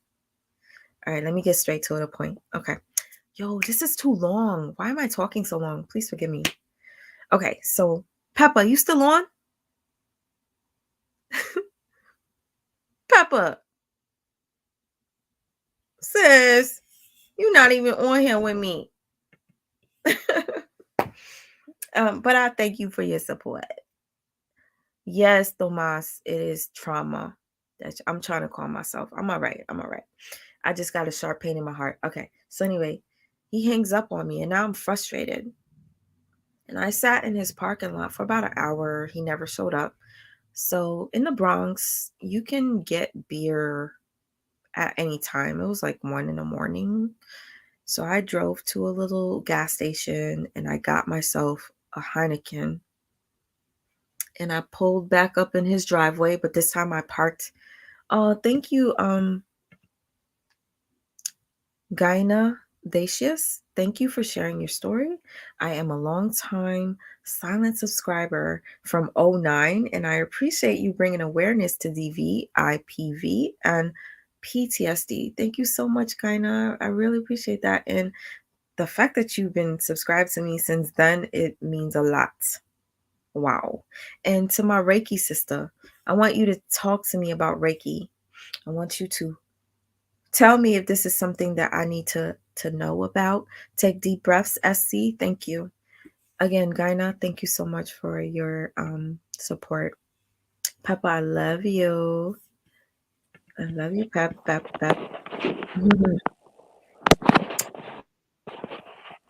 And Daphne, I love you too. I'm so happy Daphne is here today. Drop the link against this. Okay. All right. So I'm gonna just tell you this story quick because this one was fast. So he on me, so I pulled up into the driveway, but I backed my car up so that when he pulls up, that I was gonna see him straight on. And I sat there drinking my beer. Sat there. 3 hours go by. 4 hours. I was not gonna leave. I was waiting for his ass to come home. I'm on the phone with my cousin in New York, and I'm telling her what he did to me. Yo, he keeps hanging up in my face. I heard him listening to Lifetime. He don't watch Lifetime. Blah, blah, blah. So anyway, LMS, my love, sweet, my needs more mods like you, because what's the point of a wrench if not put it to use? Thank you so much, my sister. I'm grateful. Congratulations and good luck to you, Johnny. What did Johnny say? Watching you help me kick the crack pipe. He said he got on crack because of you. You powerful like a mud. Like you powerful, you to cure the crack. Oh my God. Anyway, y'all want to? Okay, we could laugh, kiki. Let's get back to the serious topic because Johnny was never on no motherfucking crack. Anyways, Mike Jones. All right.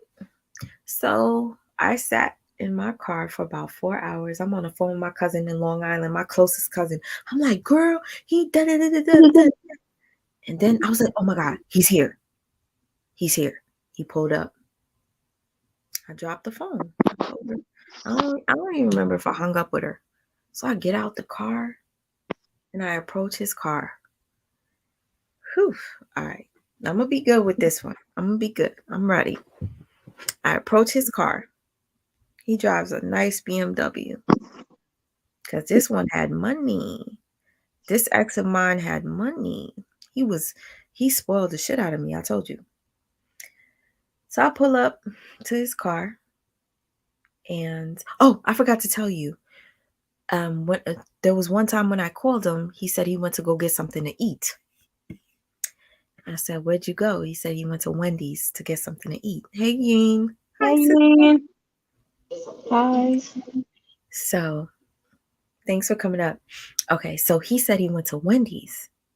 So, if 4 hours had passed, okay? So, anyway, mind you, me and him used to eat Wendy's like every freaking day. So when he said he went to Wendy's, I'm like, okay, believable. But I'm sitting outside your house for 4 hours. And the reason why I sat outside his house for 4 hours was because he used to do it to me. He used to stalk me. So now it's my turn. And if y'all don't believe me, I took my camera, and I recorded myself. I was like, oh, this nigga think he gonna play me. I was talking to the camera like this. Like before vlogs started, I was doing vlogs. And I was like, yeah, this nigga think he gonna play me. I'm about to go back to New York and I'm about to catch his ass in the lie. I have the recordings and everything.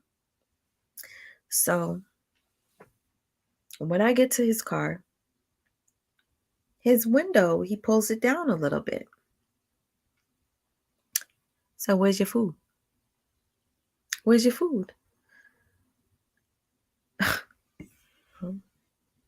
I ain't seen no food. So because the window was down, I tried to open the door. He locked it.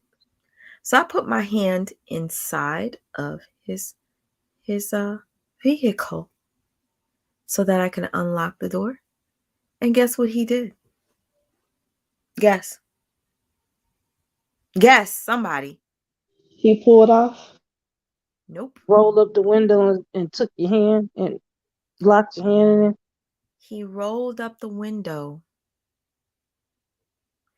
and my fingers were stuck in the car. Jesus Christ, these So fucking I crazy said, people. so I'm like trying to pull it down because my fingers. I try to pull it down. And he said, bitch, get the fuck off my car. Get the fuck off my car. So I'm trying to pull it down. I got one hand in there that's stuck and then the other one on top of the car. I'm just like trying to, you know what I'm saying? And he would not let up. He wanted me to get the fuck up off of his car. And I said, I can't get off of your car because you have my fingers closed in the window. Y'all. Who said that he drove off? Was it you, Ying? You took off driving with your Yeah. hands in the window? Guess what? He ended up taking off driving. And in the area where he lived in the Bronx, 225th, we was going down a hill. Oh, shit. So as we're going down this hill, it's a one-way. He was going by so fast that I couldn't even open my eyes. So that day I had on Timberland boots. I still remember what I had on. I had on my Timberland boots and I was holding my body up. And I kept thinking to myself, if you let your boot hit the floor, you're gonna die. You're gonna get run over. You're gonna lose your leg. If your feet hits the ground, your leg is gonna get tangled. I'm just thinking, and I'm holding on tight, and my fingers feel like they're they're breaking. Yo, I got a headache. Go So get you a tea. You wanna as get I'm you a gonna tea? get girl, oh shit, I need to bathe in tea. As we're going down the hill, what happened is this story of the first long-term abusive relationship. SG, no, this is the last person that I believe I allowed to even get that close to me to abuse me. Um, was it the last abusive? I believe this was the last abusive relationship, but this one almost took my life. So that's why it's more serious. And this was the longest relationship I had. This is somebody that I really loved. So as we're driving, I told you we're on a one way. And on this one way, we have oncoming traffic coming this way. So this is him, right? And this is the other traffic coming. Yo, don't do it, bitch. Don't do it. Don't do it. Don't fucking do it. Okay. Don't do it, bitch. Okay. So he drives and this is oncoming traffic. And I'm hanging on the car. And as he's driving, he's like, get the fuck off my car, bitch. And he just starts going like this. He would put the brake on the car to try to make me fall off. Put the brake on to make me fall off. But I was holding on tight and I could feel my strength kind of like losing. And I kept saying, I'm gonna die. I'm gonna fucking die. And shit, this motherfucker went onto oncoming traffic this way. And I'm hanging off the side of the car.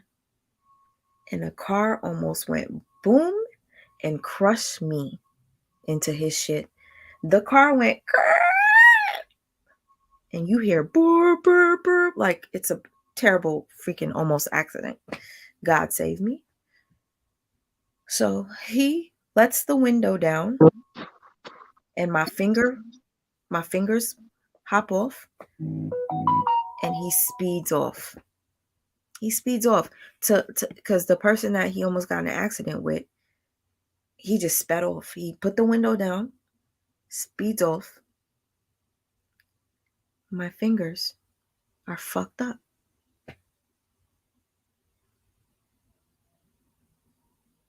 And I'm having the worst. Oh, you're leaving?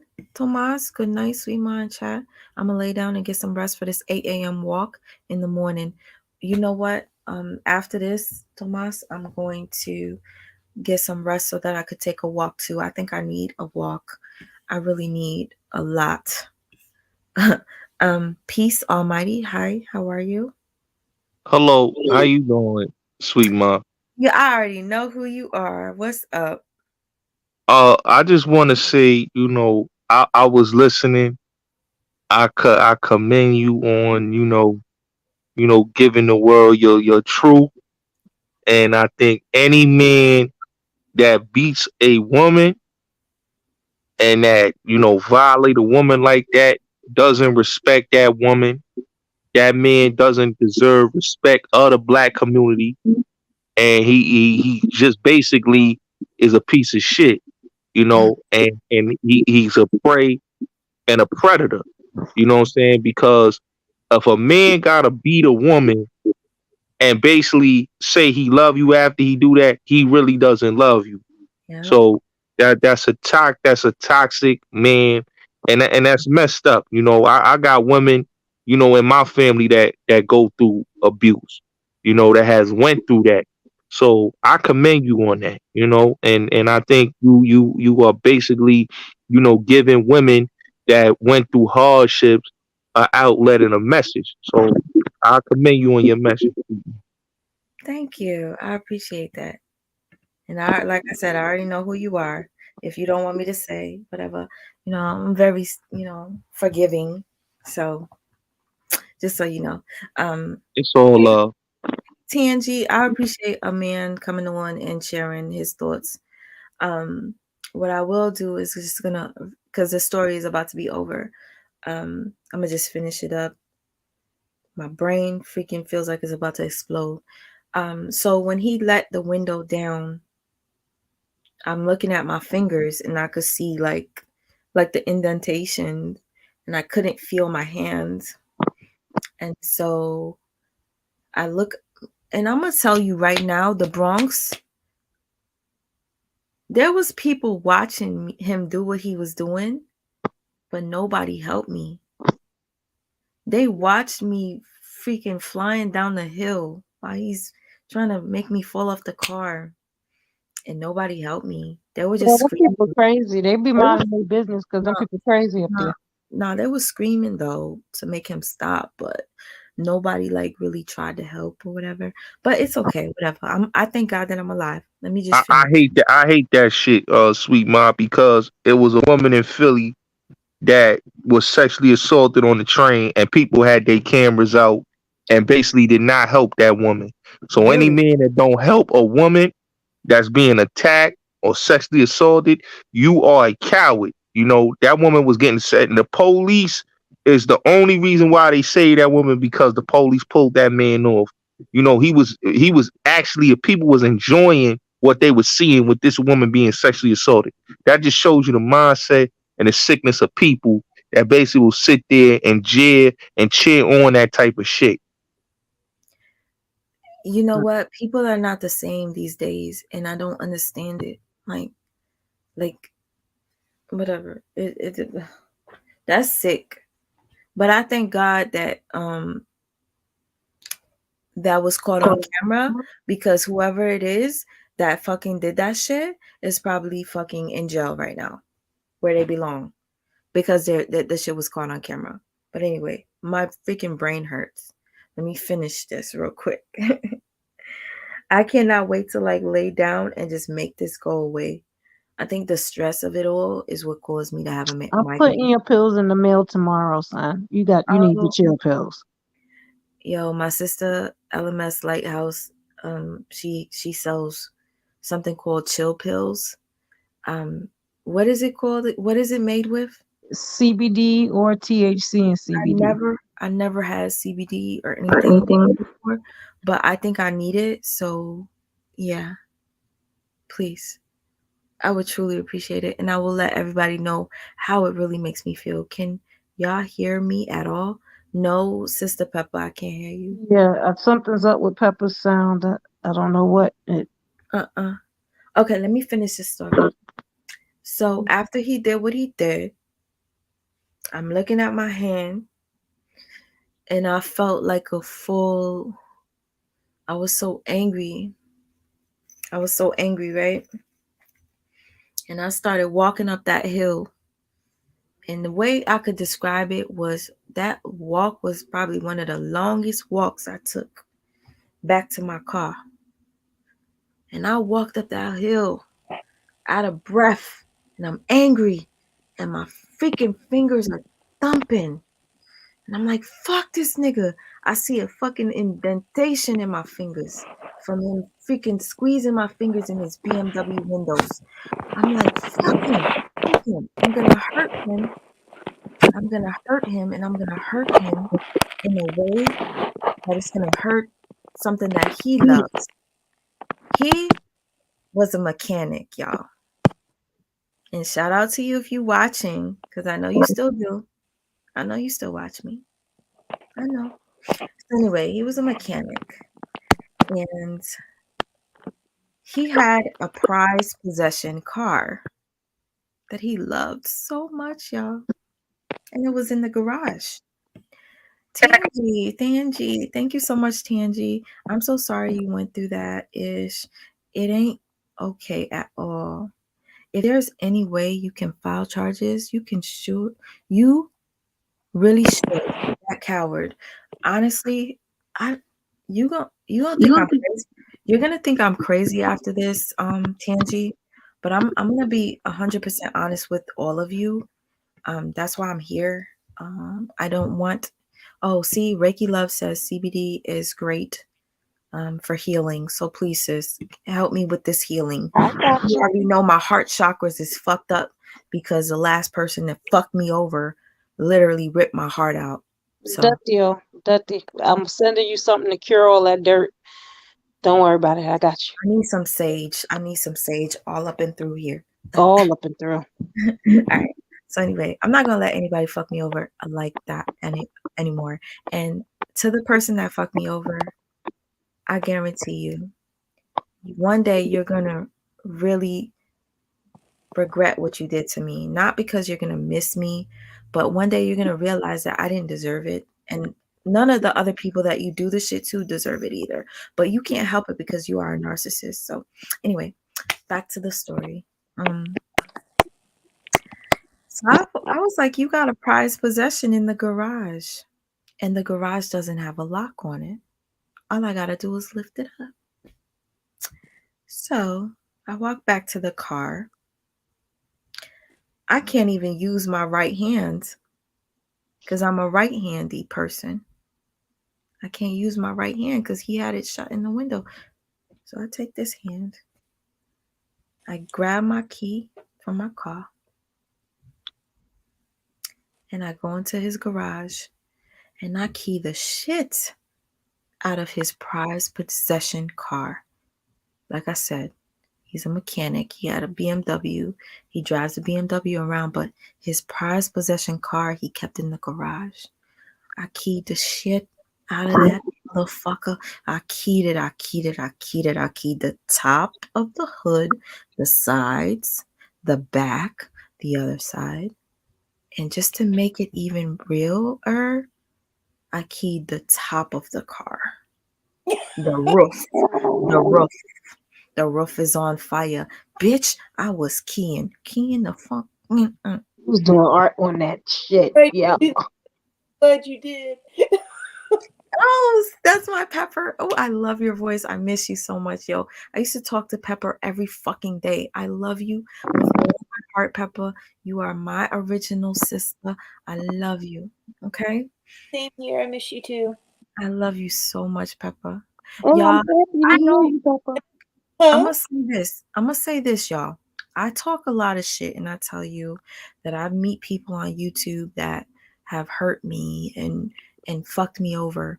But there are some good people on YouTube. So let me just be real with you. Pepper, I met her off of this whole Tasha K shit, and Pepper has been in my life, and Pepper has been very important to me in my life. And so is Leah, LMS Lighthouse. They've been in my life for years, not just recently. We know a lot about each other. We know some deep, dark secrets about each other that we will never share. Not your business. So I just wanted to clear that up, y'all. Whenever I be saying fuck everybody that tries to be friends with me on YouTube, da da da da, nah, it's not the case. I do have real people. My sister Stinson has a soup. I love her as if she is my own family.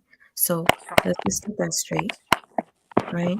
And I don't have relationships with people on YouTube. I have friendships, not that kind of relationship. Okay, let's get back to the story. Let's get back. My migraine is serious. Okay, so after I keyed up the car, I get into my car and I drive off. I could barely drive because I couldn't use this hand. And I remember driving on the highway and crying and screaming. And I think my fingers are broken. I thought my fingers were broken. They weren't. I thought they were though. I think one of my fingers was dislocated or not. Something happened to one of them. I had to go get a check, but my fingers weren't broken. I had like a kind of like an indentation bruise there for You a could while. have lost him because he cut off your circulation. Yes, and he had beat me prior to, like I was showing you guys a video of me doing a ghost face. I was I was, playing around doing a music video. And then I remembered he used to beat me out of jealousy. And I remember having a bruise for 6 months from one of the beatings. But I always would go back to him. And y'all gonna think I'm crazy. After that incident where he almost killed me, I think it was 2 days later, there was a football player that got into it with his wife. He jumped on the back of their truck and she sped off and he fell off of it and he died. Mm. And I thought to myself, I could have died when he had me hanging from the car.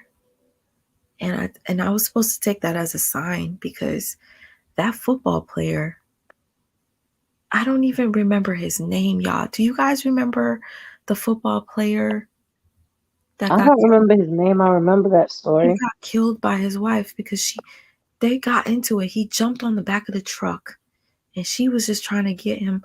Yes, Mike Jones, thank you. And I was like, oh my God, somebody died from that shit. I literally was hanging on the side of a motherfucking car and he freaking drove me into oncoming traffic. Imagine that other car freaking hitting me like this and smashing me. Imagine me falling. Imagine my freaking legs getting entangled under his freaking wheels. I'm getting tight, Honestly, girl. Hold on. I'm getting tight. I was thinking about everything like that after that guy died from the football team. And y'all gonna think I'm crazy, but after that, I said I would never be with him again. And then I stayed with him. So the point of me sharing these stories with you is that domestic violence is real. And a lot of times, women and men end up staying with the person that abuses them. You know, I it don't, takes an average of 7 times for a woman to actually leave her abuser. And when you go to leave, it's the most dangerous time. And there's something called trauma bonding where your brain changes. And that makes it harder to leave. And it's kind of a part of Stockholm syndrome. Like Stockholm syndrome happens with abuse victims where you love your because they'll keep your ass in the house. It, yeah, trauma you, bonding. See, somebody else said it. Reiki, Love said trauma bonding. I'm like, why would I stay with him? He almost killed me. And then 2 days later, I see somebody actually died from an accident like that. And I said I would never be with him again. And I stayed with him. I stayed with him. So weird. Girl, that PTSD and the stuff that they do to you will have you turned all around and crazy. It's just it's trauma. Trauma, people have different reactions to trauma. Sometimes you think you're gonna run, but sometimes you cling to the thing that's causing you pain. Don't nobody know why that happens. It's chemicals in your brain that tell you to do this might make you feel safe if you're next to that person for some retarded I don't know. But we all have stayed too long or with someone that we were not supposed to stay with. Um, so the point is you got out and you got out, thanks God, with your life. Like, and now it's time for you, like you said, you're gonna help because you do help us when you tell us your stories. You do help us when you say the things that happen to us because you may be helping some woman say, you know what, I'm not about to go through that. Look what she said. I got to look out for these red flags, whatever the case may be. You being helpful to us, and we do appreciate you. Um, I just get so mad that all of that stuff happened to you and those people abused you. Like, You, you, you know, I really appreciate you saying that, but it kind of makes me think about the most recent people that did come into my life. They know my story, but yet they chose to infiltrate and come into my life and hurt me even more. And that bothers me. And L. Edward, much respect to you, says,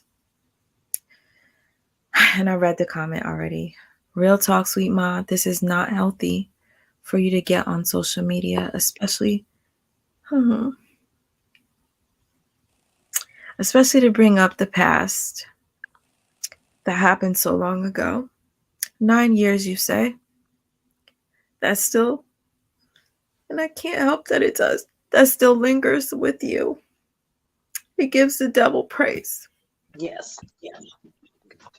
You can't time somebody's healing. And if she's never had the chance to get this out, and if she's never had the chance to say these things fully, then that's what starts your healing.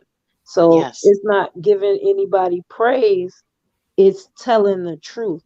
Because the more Yeah. we hide and the more that we keep things inside, the more it festers. So she can Yeah. tell the truth. I swear to That you. that's right. She was tortured by these cowardly men, and she freeing herself from the past. So let her heal from her past so she can understand a new beginning.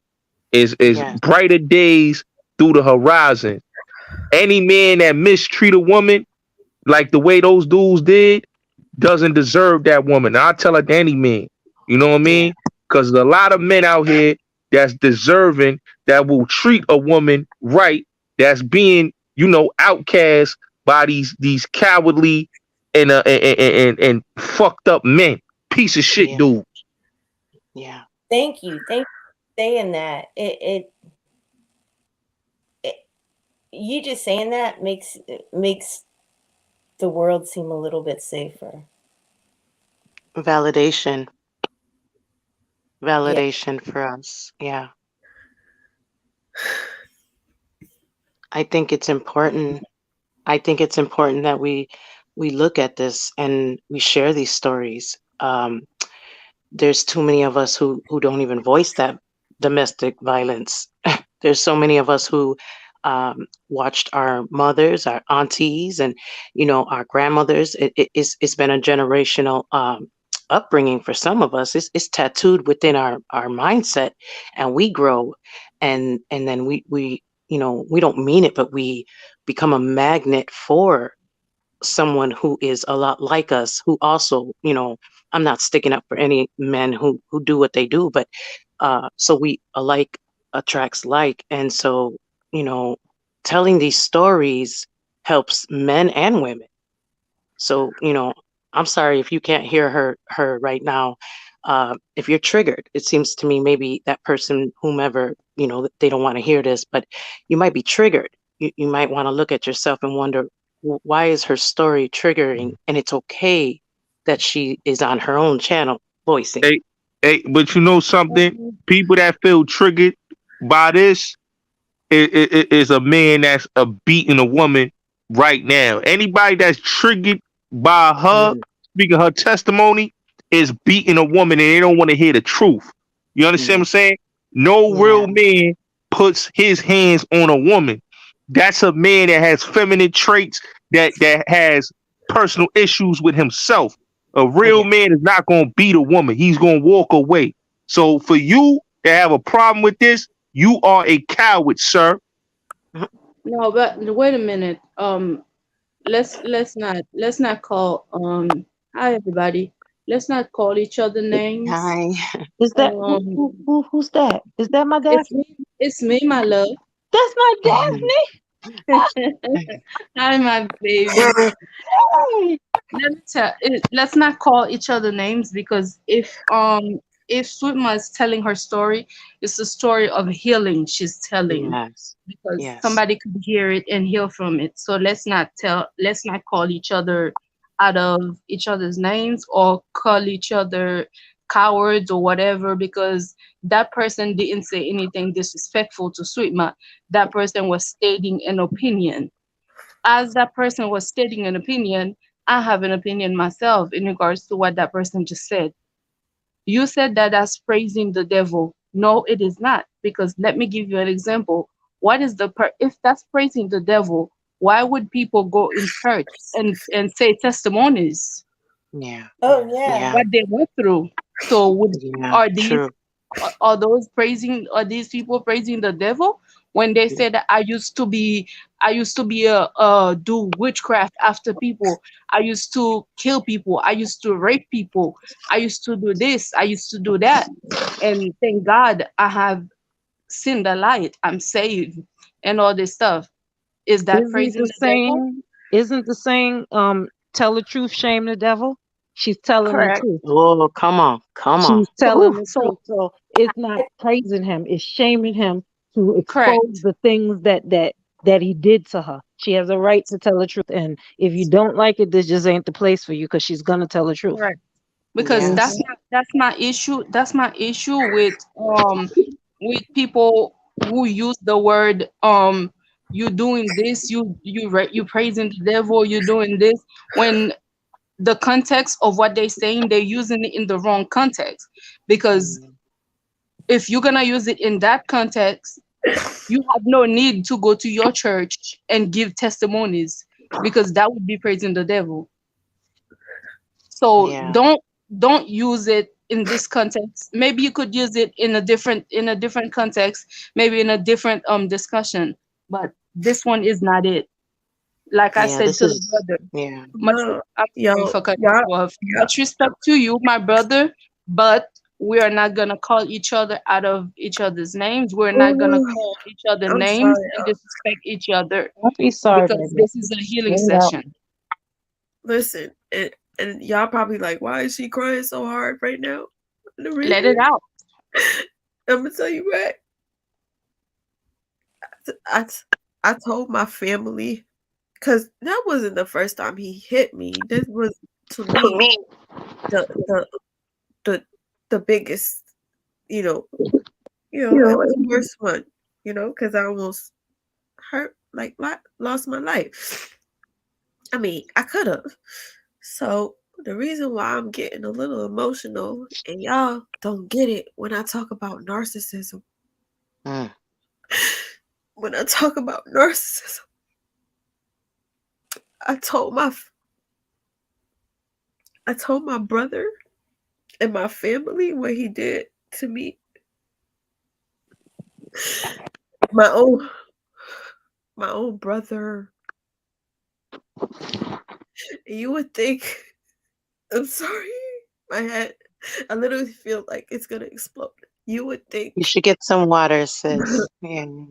oh, oh God, this shit He really feels like probably he probably told you, what did you do to him? my my mother. What did you do? Whatever. But Oh. Hmm. my brother, he know that he beat me. He know that he's beat me multiple times. It wasn't just one time. I just kept, staying with him. One of the last times he beat me was when we went to Vegas. And I think I told y'all that story a couple of times. I don't want to even get into it. Took me on vacation and then kicked me out. And I had no money. That was painful. Oh man. But anyways, we fought then too. I didn't really fight him. I was just kicking to like save myself. But the reason why I got a little emotional when Daff was talking was because my own brother, after I told him that this dude did all this stuff to me and I finally found the courage to leave him. And by the way, thank you, Essie, for your super chat. Um, my brother invited him to his wedding, and I was like, why would you invite him to your wedding when I left him? I've been broken up with him, and I'm afraid of him. Why would you invite him to your wedding? Yeah. And that shit hurt because that's supposed to be your brother. That's where the narcissism comes in. And a Mm-hmm. lot of y'all don't know. I talk about narcissism because I'm affected by it, because my close family members are narcissists. That's why my brother valued my ex over me, because my ex has money. My ex has a lot. So my brother put him on a pedestal. And even though he knew that he hurt me, he valued him because of that. But you want to know how it backfired though? I have family that drove from Georgia all the way here. I live near the Bronx. I'm not going to say where I live at.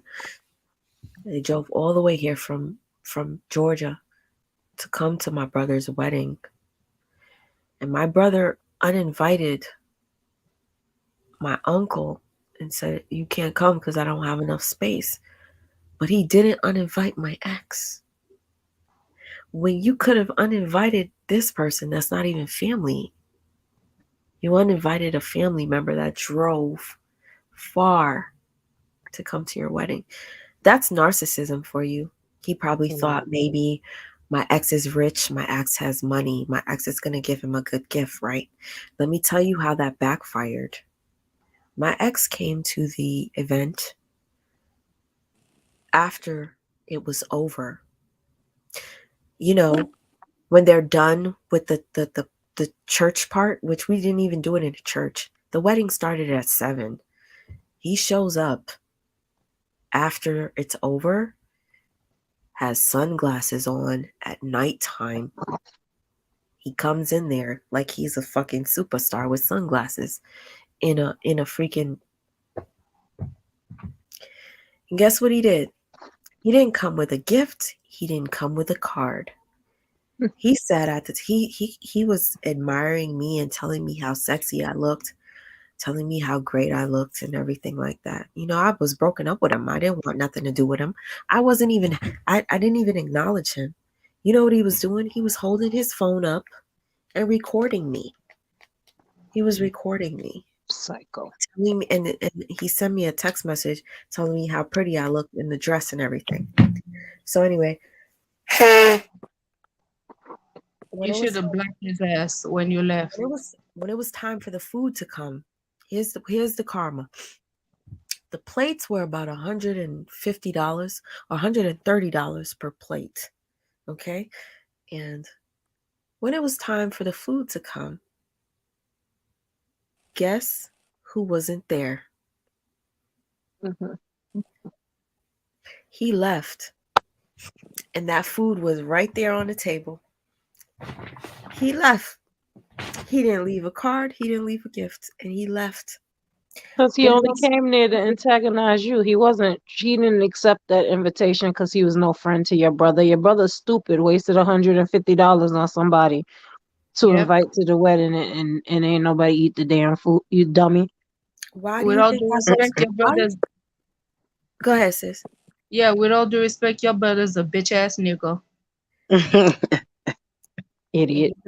you know, sometimes I get scared talking because he live here too. But I So, don't give two fucks. He's still a bitch ass nigga who lives because with you. I specialize in pulling up. What that damn meme say? Your brother get his ass kicked.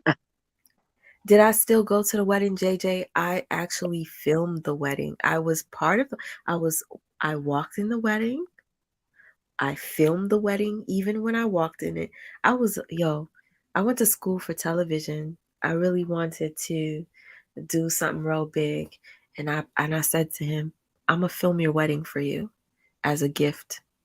So I filmed the wedding for him. And And when as the your gift, ex he brought your abuser. Hey yo, and his wife told him not to do that. And she told me, "Don't worry, I took care of it." And the day of the wedding, she was so angry. Like, I told him not to do. I told him to tell the homeboy not to come. Blah blah blah. He even uninvited my friend Schneidine. If y'all see the girl that I keep reposting and telling y'all to go watch her money making millennial mom videos, she was invited to the wedding with her husband, and my brother told her she was uninvited days before the wedding because he couldn't afford it.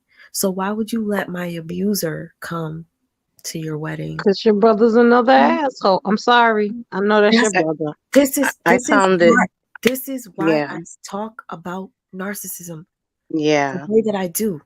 I'm very close to it. They're right under my nose. I live with them. yeah. That's what I I, was gonna say. It starts with family.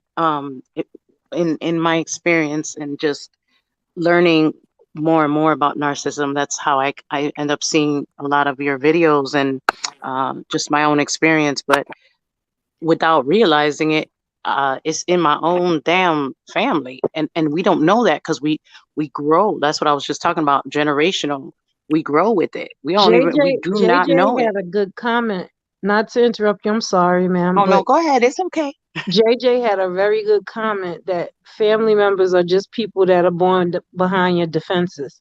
Cause you don't have any defense against somebody that is growing up in the same house, being raised by the same people that you're being raised by. You think those Yeah. people are supposed to be on your side automatically.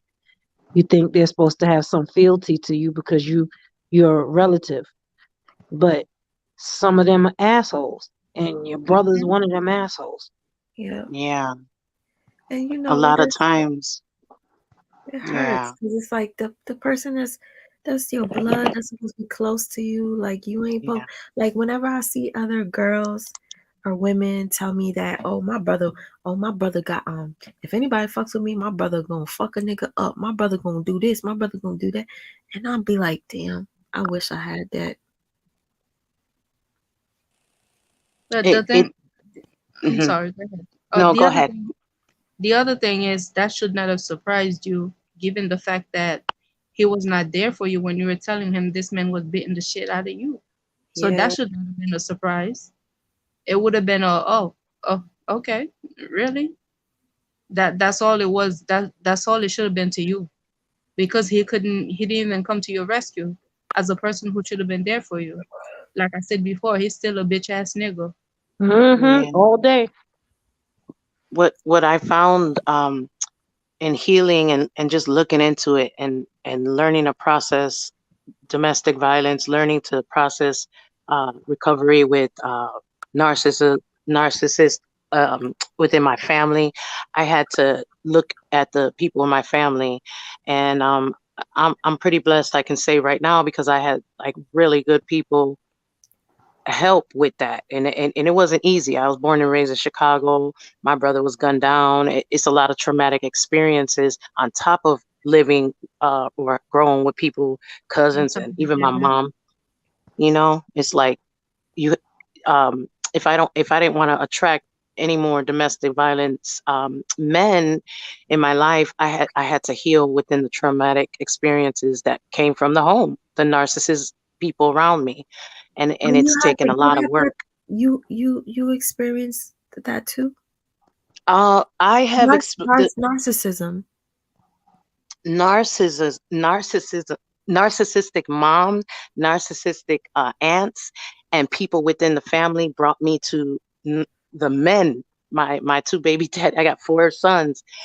That is how I attracted them because I grew with it around me, and so People don't know how serious this is. they don't.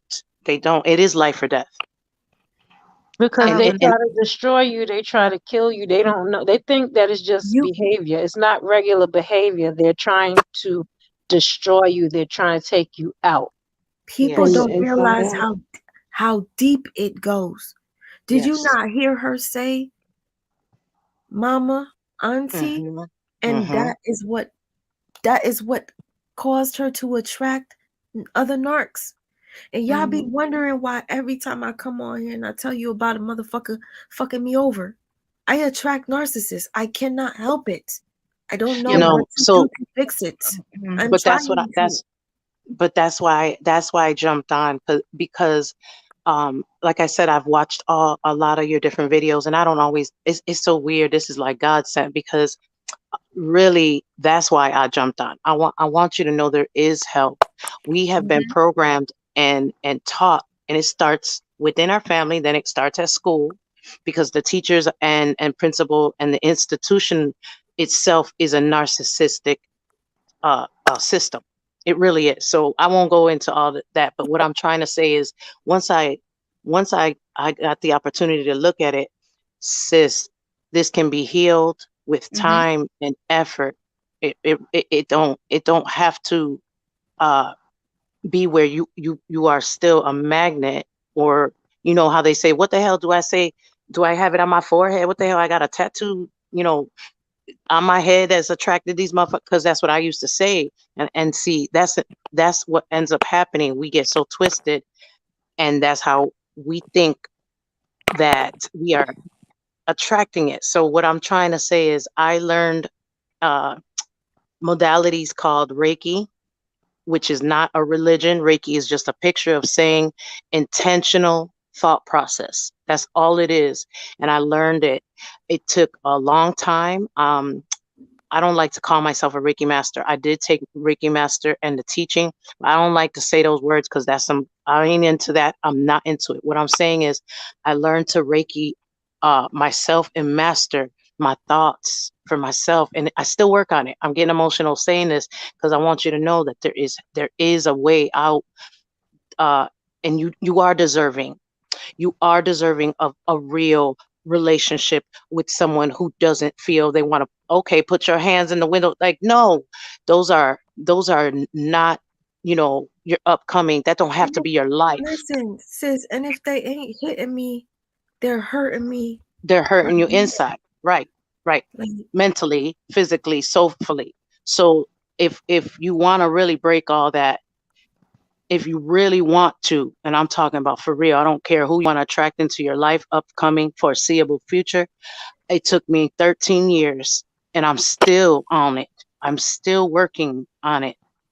But I will say, uh, traumatic experiences can be healed up. They just don't allow us to know this. We're not taught this. We're not told this.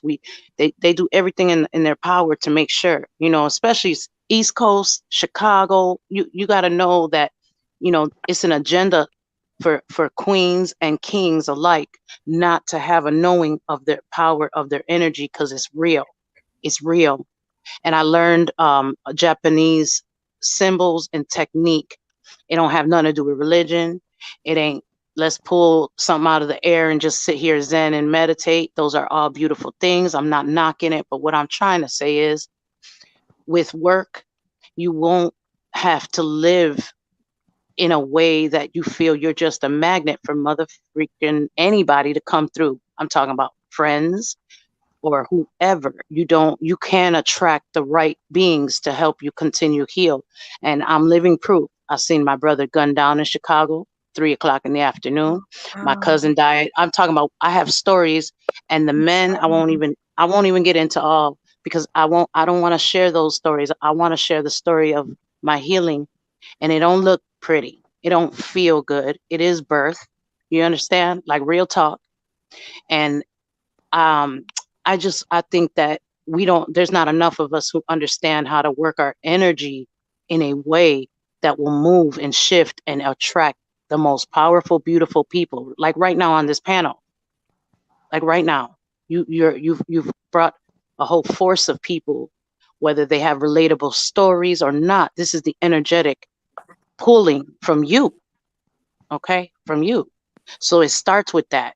And the reason those migraines is happening, so I hope that you get some water and you speak some life into your water, because oh, I get emotional. I'm sorry. A woman taught me. She said, stop drinking water. You talk life into that water. She said, are you ready to heal? And I said, yes, I am. But I was just playing myself because I went right back to dude. So she told me, start drinking your water the right way and speak life into your water. And you talk, heal me. I'm a queen, before you drink that water. And I would get migraines so bad, I would end up in the emergency room. And I started drinking my water with life force, with force. I started speaking life.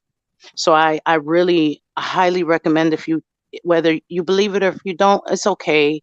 I honor that you're saying everything and you're sharing. You're doing wonders right now. You're touching lives. And to me, that's a healing in itself. and opening to attract the right people. Speak life into your food and your water, just those little tiny steps. Water will change and help with the migraines. I really believe that.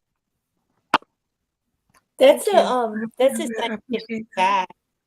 Studied the molecular structure of the water after Yes. speaking to it or writing to it or putting energy to it. I always forget to Yes. do it though for the reminder. Yes. Didn't I Yes. know I've heard somewhere that water holds memory and water holds things in it. So I mean that would make sense. It's all part of the yin and yang. It's all part of that. So, Yes. And I've been mhm. doing it for 13 years and it's changed. It's changed my outlook. It's changed. And I mean there's people who don't believe me. My family don't speak with me, but that's okay. Shedding we are only born into the vessel of our mother. That's just like we walk through a door and give thanks for the beautiful mother, okay? Give thanks for no matter what. But what I'm trying to say is we're born to ourselves within our own journey, our own consciousness. And it's okay that we're born into that family and so forth, but it's not okay to be in a toxic relationship with anybody. So you gotta, know little by little, minute by minute. It ain't even day by day when you've been abused, and keep a reality to know that you're doing the best you can, and sharing with people is a huge. I mean, it's not easy to get up on YouTube and talk and speak this and share them. These are stories that not only trigger other people, but they, as you're telling it, you relive it. So Reiki, bringing it back to Reiki, I learned Kemetic Reiki. That's when you see the Egyptians on the wall, they're all bent over one another. And if you look at the hieroglyphics and you look at all the, you know, that's what they were doing. They were literally extending intentional, you know, uh, energy to help shift one another. And I didn't believe it until I worked it. And I mean, really worked it. Really worked it. I don't have night terrors about my brother being gunned down in Chicago. I don't like, I was able to work it, and it took time. And now I can tell the stories without breaking down or being upset that my family didn't hold me down, or they didn't look me out. Like, I don't have as much as anger. It just took time. That's all. And I wish that they let us know. I wish that I do work with women who have been sexually assaulted. I work with young ladies. Also, I work with families. So I don't I don't tell anybody, look, I'm a healer. I don't go into that. I just let people know you're a healer. If you made it through that domestic anything, I don't care if mental, physical, if you made it, then that will tell you you are a healer. And that just tells you if you're able to stand on your 2 feet and even sit up here and tell this story, then you already won. And with that energy, if you just stop for 1 second and say, I won, and you repeat, I won, I won, and you start speaking that into your water, I'm a winner.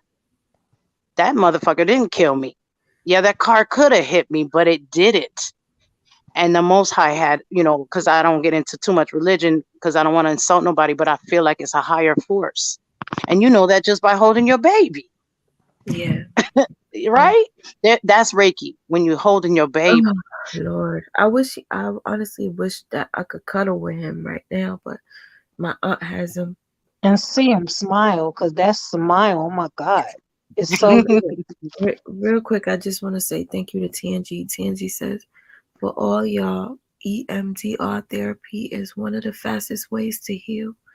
Please, y'all, research it. Reiki is awesome too, but Yes, EMDR gives results in about 5 sessions. Y'all, yes. for real. Yeah, Um, I do I, EMDR. I do oh, EMDR. I you studied do? it for 2 years. Yes. And Um, and and first off, I just want you to know I studied on myself first, and I do have teachers and people. I don't trust just anybody, but I feel like if you work on things on your own, EMDR deals with tapping, and it also deals. Some people use different things, so a- just as you it can could see, be. and I'm sorry to cut you off. I just realized I'm literally rocking back and forth. This is like trying to self-soothe. Like, and I know that I need to do something to heal past traumas. I know that I need to seek therapy. I know that. But as I try to heal, I find it like coming on YouTube and sharing my story is healing. But when I do that, I attract bad people that come into my life that almost see that I'm getting better, but they make shit worse for me. And I don't understand why they do it. Um, I pinned this comment because I wanted you, my sister, my Reiki sister, to also answer this. Yeah, JJ. Well, JJ asked, wait he a minute. said, let me just read it. To the people that say that they attract narcissists, I want to ask, is that you attract them, or is it that you are attracted to narcissists respectfully? And I'm sorry if I'm low. My energy is literally fading. I'm sorry, but I thought of you, my Reiki sister, when I Yeah, saw this comment because it's you not you that. know, right. I want to say it's one and the same. JJ, I don't know. Okay, so let's look at it like this. If you grow up in a household and you weren't nurtured from the time you were born, let's say, like for instance, my mama, she was on cocaine. So I'm not giving a sad story. That's not what I'm doing. I'm giving a for instance because you have to understand where energy lies within our being. We have phases, just milestones. Okay, so if I grew up with a mama like that, there's not a nurturing, so I'm missing, I'm fractured. Okay, and what happens, we turn around, we're going to want to, we can't help it, we're babies, we want attention. This is the phases that we go through, our milestones, each one from 0 to 6 months and so forth, just like clothes.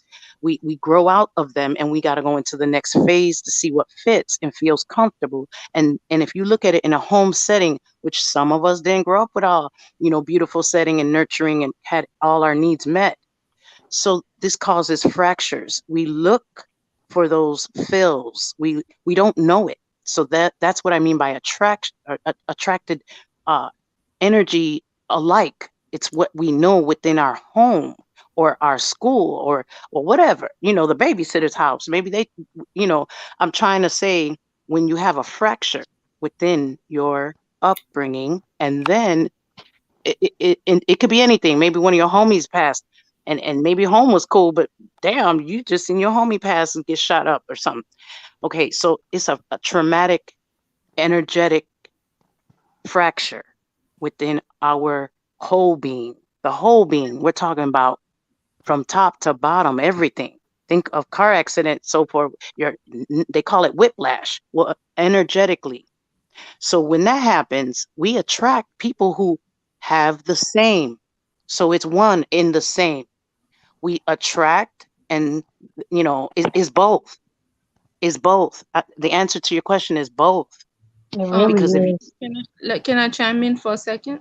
Yes. yes, Okay, people who are fractured, people who are traumatized, they are subconsciously always looking for a savior. mm, They are always looking to somebody to make them feel safe. Yep. Like at the slightest sign of the person showing them that I care, or I can cover you, I can protect you, even if it's just a cover, even if it's just a ruse, they will discover that later on that it was just a ruse, it was just a cover.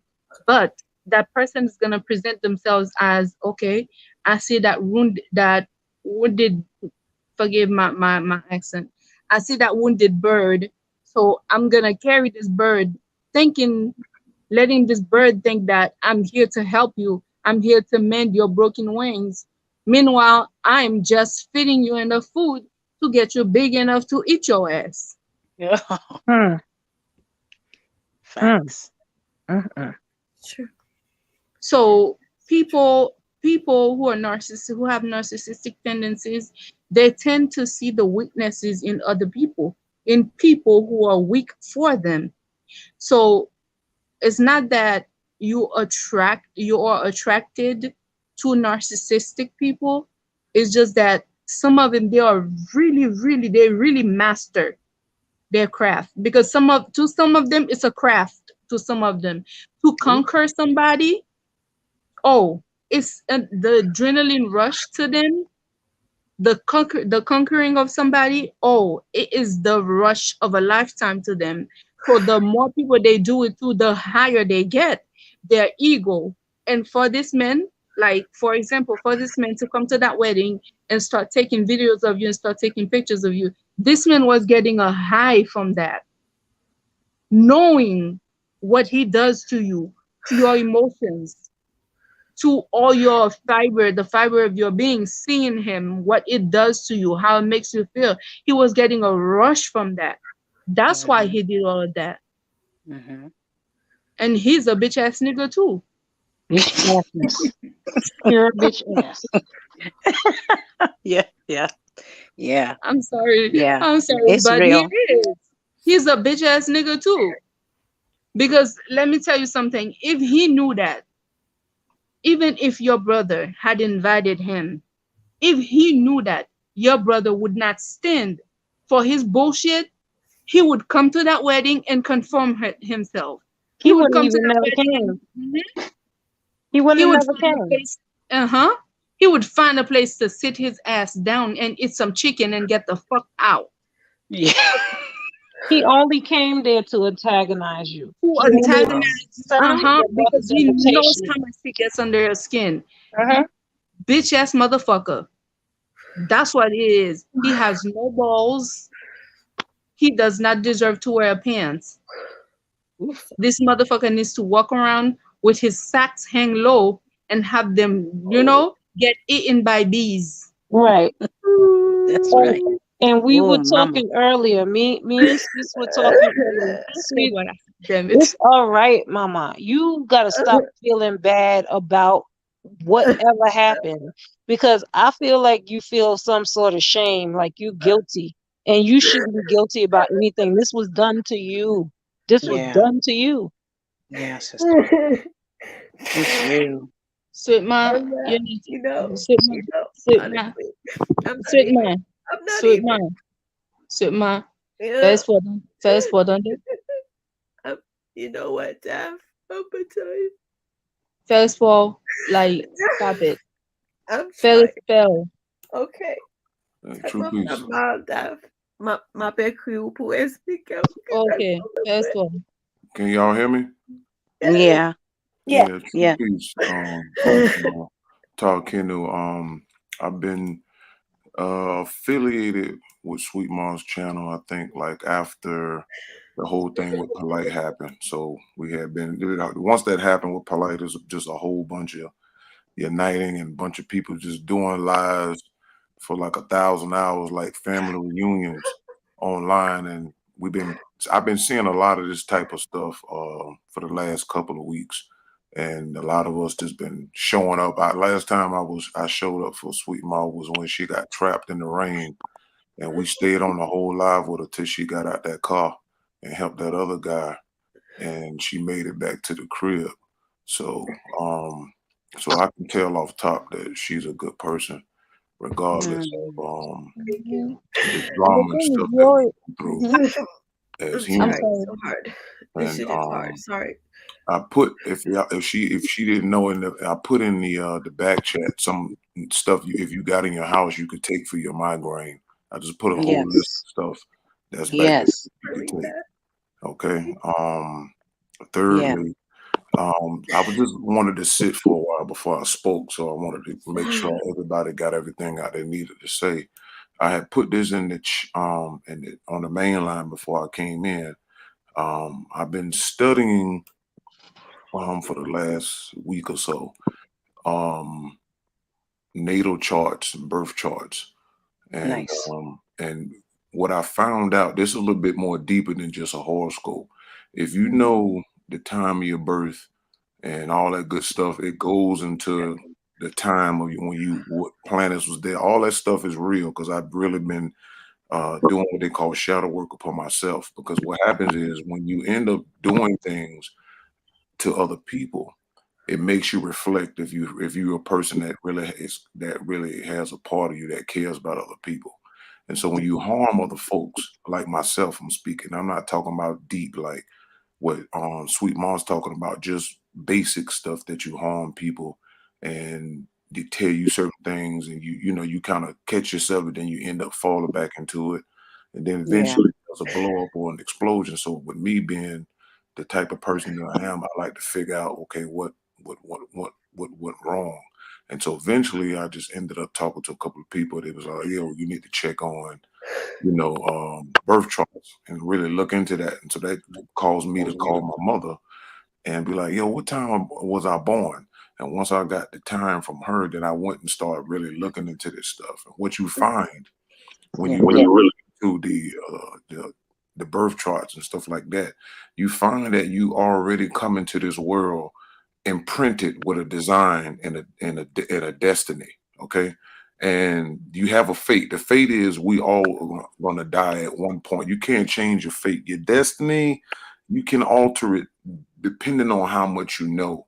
And then it also stems from who your parents was, where you're living at, the type of sign you was born up under. But it's not just one sign, it's multiple array of influences throughout your life. And so what I wanted to tell you, first of all, don't scapegoat yourself. Try to take it easy because it is something that was already pre-designed before any of us got here. You got people who were born to kill, just like you got animals who was born to die. You got plants. Everything was already predetermined to an extent. And so what I had to learn in my self-discovery about other influences on my life and my path is that I know for a surety, I wouldn't have been born and designed my life to have gone the way it went. And you have to remind yourself that I know me, Sweet Mom, did not design my life to be fucked up, then come down here Mhm. and live it. So that what that does is release certain chains on you that you know you didn't put on yourself. You understand? Mhm. And then from that point, you start studying journal. I don't know if you like the journal.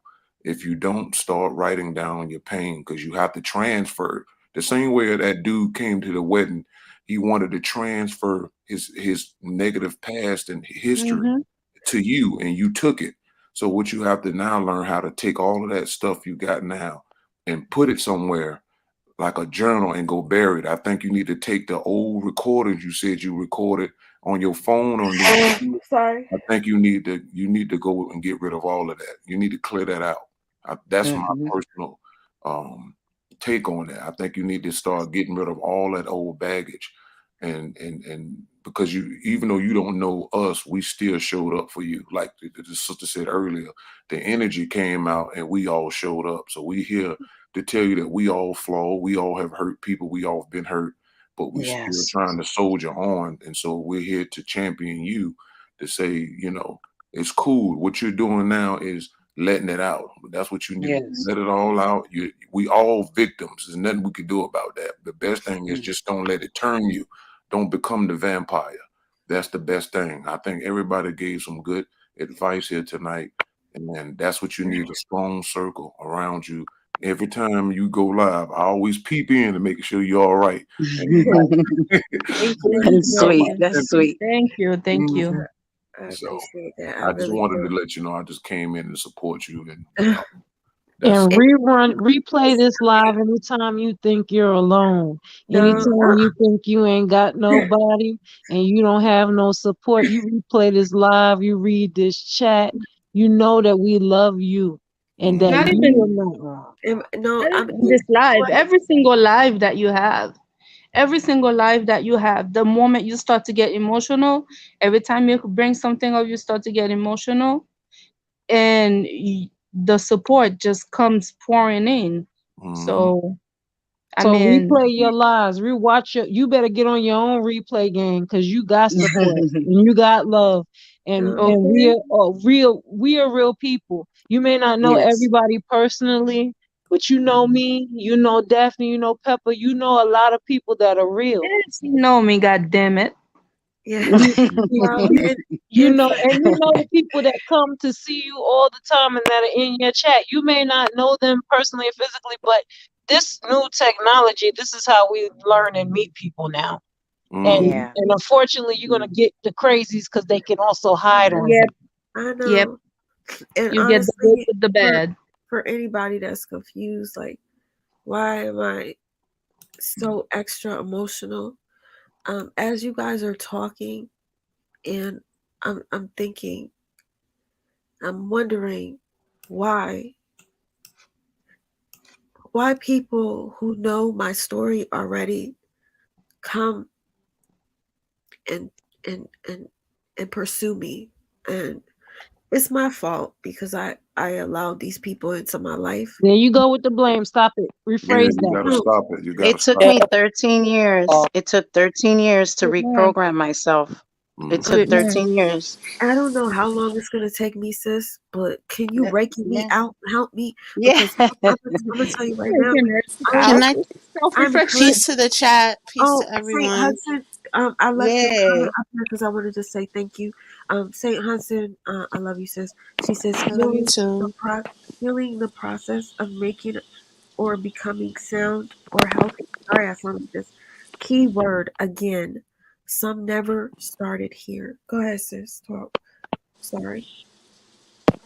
I think that people are too quick to see the release as just you feeling guilty. And I think there's something within your tuition that is realizing that you are only in this world in control of you. And I think it's very healthy that you're coming to that realization. But the way you're looking at it is reading that as guilt. Mm-hmm. Mm-hmm. So we can't be too quick to just say, "Oh, it's not your fault. It's not your fault. Don't feel guilty." Yeah, don't feel guilty. Like, yeah, he's in control of what he did, and he's an asshole. And yeah, absolutely. But yeah, you need to realize that that's not guilt. That's you realizing that you can't control anything outside of you. It's impossible, and But that's a healthy thing. it's but I'm gonna be honest with y'all. On top of me telling these stories and being triggered by them, I'm also hurting about the most recent situation. Right. This person did not physically harm me, but they fucked me up all here because they legitimately came to me and said, "I saw your story and I feel so terrible that people always hurt you, and I wanted to come to be here for you because I feel bad that so many people have hurt you. You don't deserve it." And that person hurt me more than everybody else, even physically. So it's like, what am I doing wrong? Is You're They not wrong. told You're being you. lied to. You're being They lied no. to. They told you. They actually told you the truth. They told you right there. Exactly. They saw you as an easy hit. Mm-hmm. They told you. Listen to No. your intuition. People will always tell you Mm-hmm. what it Mm-hmm. is, but Yeah. you need to ask yourself, like, when was the last time somebody asked you, what do you want? What do you want, sweet mom? What do you want? I just I'm want asking you. I honestly I will come on and say I just want to be left alone. I want to be happy, and it like that's all. I just want to be happy, and it's like, why do I Sweet allow, like, mom. this person came into my life and really fooled the shit out of me. I Sweet don't. mom. Tell the universe what you want. Sweet mom. Have you ever actually like taken the time? Have you ever taken the time to actually reflect on yourself? And I'm No, not talking about on the surface. no, Mm-hmm. nope, I'm talking about within. nope. Because it sounds to me that you don't have that reflex. You know how some people they have their arm cut off, but even though they don't have that arm, they see Understand. somebody coming towards them with a machete towards that arm that's missing. They pull away. Yeah, The arm is not there, but yeah, that person still has that reflex yeah. because they know how much They know how much it hurt when it got cut off. So to them, that arm is still there. It's a reflex, but it sounds to me that you have never, within all these things that you've been through, including the things you go through with your family, it sounds to me you've never taken the time to reflect on yourself, like how those things made you feel and how much it hurt, Hmm. like how much you don't want to go through them ever again. And look what you could be looking out for and what Correct. steps you could do differently. Because like I said in the beginning, you can only control you. There's gonna be out like there's gonna be assholes everywhere. There's gonna Mhm. be looking for Yep. people to con you everywhere. Yep. This is not a nice world that we live in.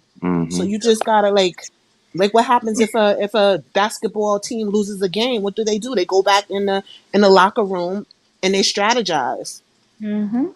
That's true. for It's the Like called next time. it's And we discussed Defense. earlier that you also have to be truthful with yourself. You mhm. you you think you missed this person, but like I told you, how could you miss something that was all a lie? You have to get logical. You missed the idea.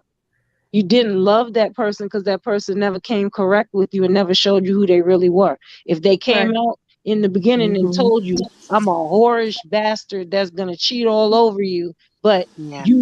you decided to still screw with them, then you have a reason to feel guilty and feel stupid and feel all the things that you're feeling. You And were we all been lying mm, to there. Most you of us were have been lying. It's there. because I think what it is like that was the person that I went to whenever like that was my shoulder, that was my right hand. That's how I felt, and I'm like, That's damn, what you thought. That's what you thought. yeah, You I know, thought he was your shoulder. He yeah, wasn't I your did. shoulder. I'm like, damn, why would you do that though? Why would you approach me and say, I've been watching your videos and Because they can. it pains me to see what you've been through, and that's why I'm It, here. Because they Like it can. They pains you knew you purpose. would. It's They like knew that that would affect you.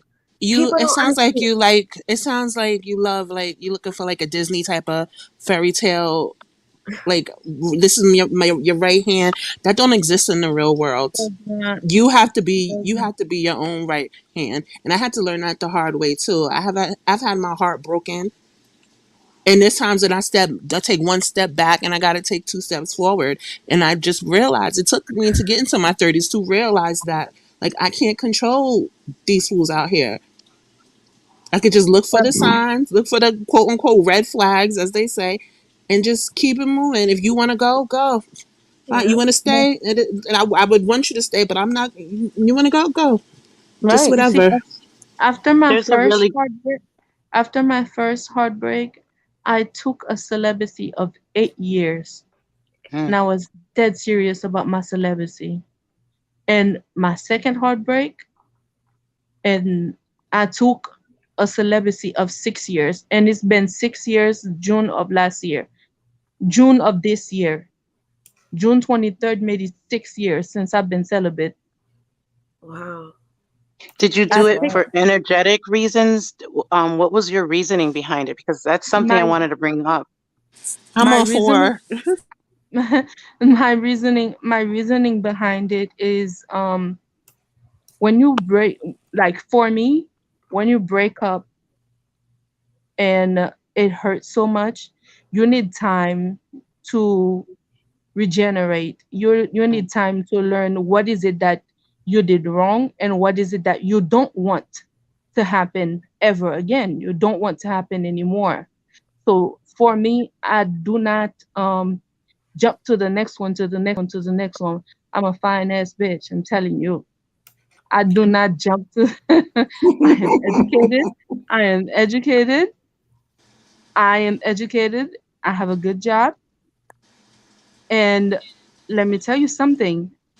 I take time to myself to relearn myself, because That's when just. you go, I'm sorry, when you go with somebody, you're learning yourself and you're learning the person at the same time. So that's a lot to yeah. go through. Yeah. Emotionally, emotionally you're going through a lot. So when that doesn't work out, you have to reprogram yourself and start learning yourself all over again and let go of all of the things that you learned from him, which can inhabit in you and cause a nasty habit. You see what Mm-hmm. I So mean? would you say some of the teachings that you were doing, because that sounds like a lot of beautiful self-care, when you were taking that, you know, time, it was saying, I'm not going to energetically connect with the next anyone. So you made a conscious, uh intentional, you know, I don't know, you kind of just made it where you put yourself in a space within yourself, is what you're Correct. saying. What did you Correct. do? What were some of the techniques? I did not do any technique. It's just that I said, you know what? That's it. Take the time for yourself. It's not You that took I the don't. words out of How did my you mouth. I heal? did this. I just took time for myself because I realized that I have seen that jumping from people to people is not the solution. No, it's not. So Don't when do you it, take I have child. a time, really good book that I wanted to recommend, not to cut anybody off. go ahead. It's called Eastern Body, Western Mind. It's Hmm. psychology of the chakra systems, and more than that, it goes into the path, from the time we're born, and it goes into, really deep in specific parts of us, because, um, I don't know, it's just my own experience. But when I decided I'm not going to connect with the next person, because I didn't want to, take in not only their energy, I didn't want to give them my bullshit, because I just came Hmm. from all the stuff. So I'm like, I really didn't want to dump that. So when I did that, I went into a deep study of myself, and, I found that book, Eastern. It's by, Andoria Judith, Anoda. So anyway, I'll put it in the chat. But, um, what I wanted to say was, what got to me when I was learning myself. uh, Um, Everybody was telling me what I should do, and don't get with this person, and don't, this is why you always attract some fool, and everybody has something to tell me. I didn't have real solutions to understand what it meant to go into myself. So yes, Exactly. astrological, astronomy, Mm-hmm. understanding how the planets were affecting me, understanding my birth chart, Mm-hmm. understanding, um, uh, when I walk, understanding. Okay, so earlier you were saying, yeah, I need to take a walk. I thought that was perfect, because, the energetic movement of our arms and our whole body system is just like the mechanics of a car. We start recognizing what's working, like, oh, my knees is acting up. Well, the knees hold energy. The back behind the knee holds, traumatic, energy. So there's parts, as I found, um healing for myself, I went deeper. So that's the reason why I was asking what technique, because that's just it. I got so frustrated, because it was like all my Books. friends were telling me, you need to do this, don't talk to this one, don't. And I didn't have Listen, real I didn't do. techniques. books I are didn't do. great, and listen, and like like listening to mentors and stuff like that. I'm very big on talking to elders and stuff because they've walked the walk already. I'm big like Yes. that. That's all good, but at some point, sometimes you just gotta listen to Listen your to own yourself. heart, Yep. listen to Yeah. your own self, and take notes. I'm like really big on, like you said, paint. I paint a lot, and I take notes of what I like down to, like, oh, I like to go to this restaurant. I like this color. I like this Mm, feeling. And like I said, what do you want? I want XYZ. It's more than just saying I want love and I want to not be abused. We all want that. What do you want? You should know, like, but it's like it's intuition. The animals are not reading books and figuring out what they want to know and like how they got there. It's just intuition. Just listen to your heart. You have to Correct. listen to yourself. And that's Look exactly what yeah. I within. did. That's Yeah. You have exactly to what I look did. within. That's Because Take I true. didn't. That's notes. facts. To Be the Yeah. sister, observant.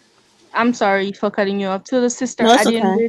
I didn't read any book. I'm not reading any book. I didn't read any book. I didn't do any special special prayer.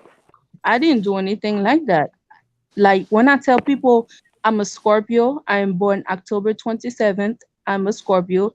They say, "You're a Scorpio and you've been celibate for 6 years? I don't believe you."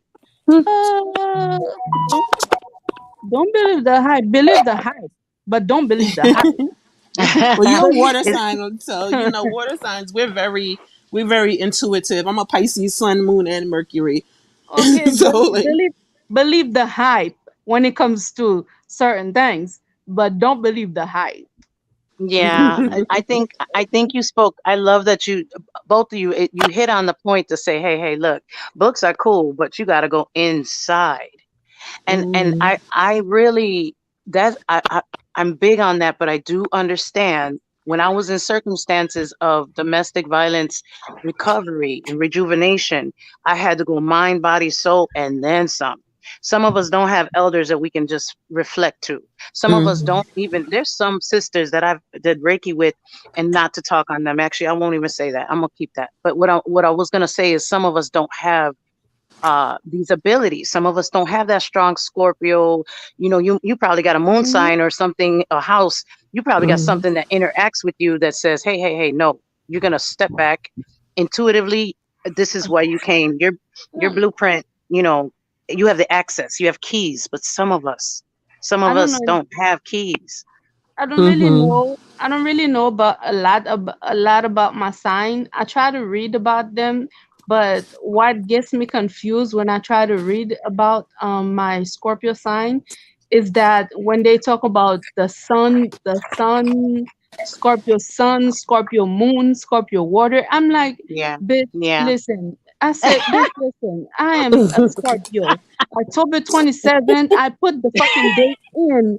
Give me my sign. Why do I have to search if I'm a Scorpio moon, if I'm a I'm Scorpio about sun, to, if I was I'm saying a exactly fire, if I'm a that's water? something a Scorpio would say. You sound just I like a said, Scorpio. Nah, man, son, I agree No, with you, Daph. There's a lot of stuff like you got it me gets on my going. nerves. That's It's what a it lot it of does. does. stuff.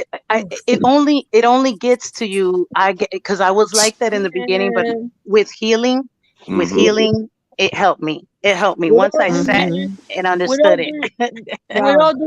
with all due respect to everybody in the chat and everybody up here on the panel, I say, fuck you, Google. I give up. You know what else I noticed too? When it comes Um, to um, metaphysical stuff, we all speak different languages, and Mhm. now social media wants you to speak everything. Some of us like connect with Reiki, some of us connect with astrology, some Mm-hmm. of us connect with herbalism, some of us connect with we all connect with different things. Like you may All know a them, little bit about everything, but like you just got man, to find out what language. all of them confuse me. I connect with Daphne. Fuck it. Daphne, I connect with you and Jesus. I'm Thank telling you, you. I don't, Yes. I don't. Hallelujah, Jesus is one too. hallelujah, Jesus is one hallelujah. too. Shoot. Okay, Exactly. hallelujah. Some And connect I with connect with you, Christianity, sweet man. Keep Muslim. your head up, sweet man. Yes. Keep your goddamn head up, woman. Look at sure. you. Look at It you in the hurt. mirror. You're such It a hurt. beautiful. You're a beautiful woman. Look Yes. at you. Look at your nose. Look at your lips. She's Not your lips. gorgeous. Your She lips. said it. She said, "Yep." Look at your lips. Look at your nails. Okay.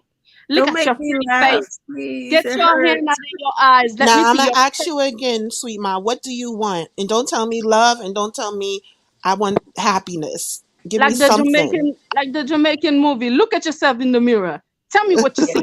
want, I want this migraine to go away. That's number No, one. bitch. The other thing. Okay. Speak What water. else do you Speak life want? into your water. What do you Mm. Oh, want thank you. in My your brain is life? yes. What Let's do you let's. want in your You life? want to? Do you want a partner that cooks for you eventually? Not right now, because you do need to take a break. But do you Okay. want a partner that I cooks want. for you, I rubs your want. feet? What do you Okay. want?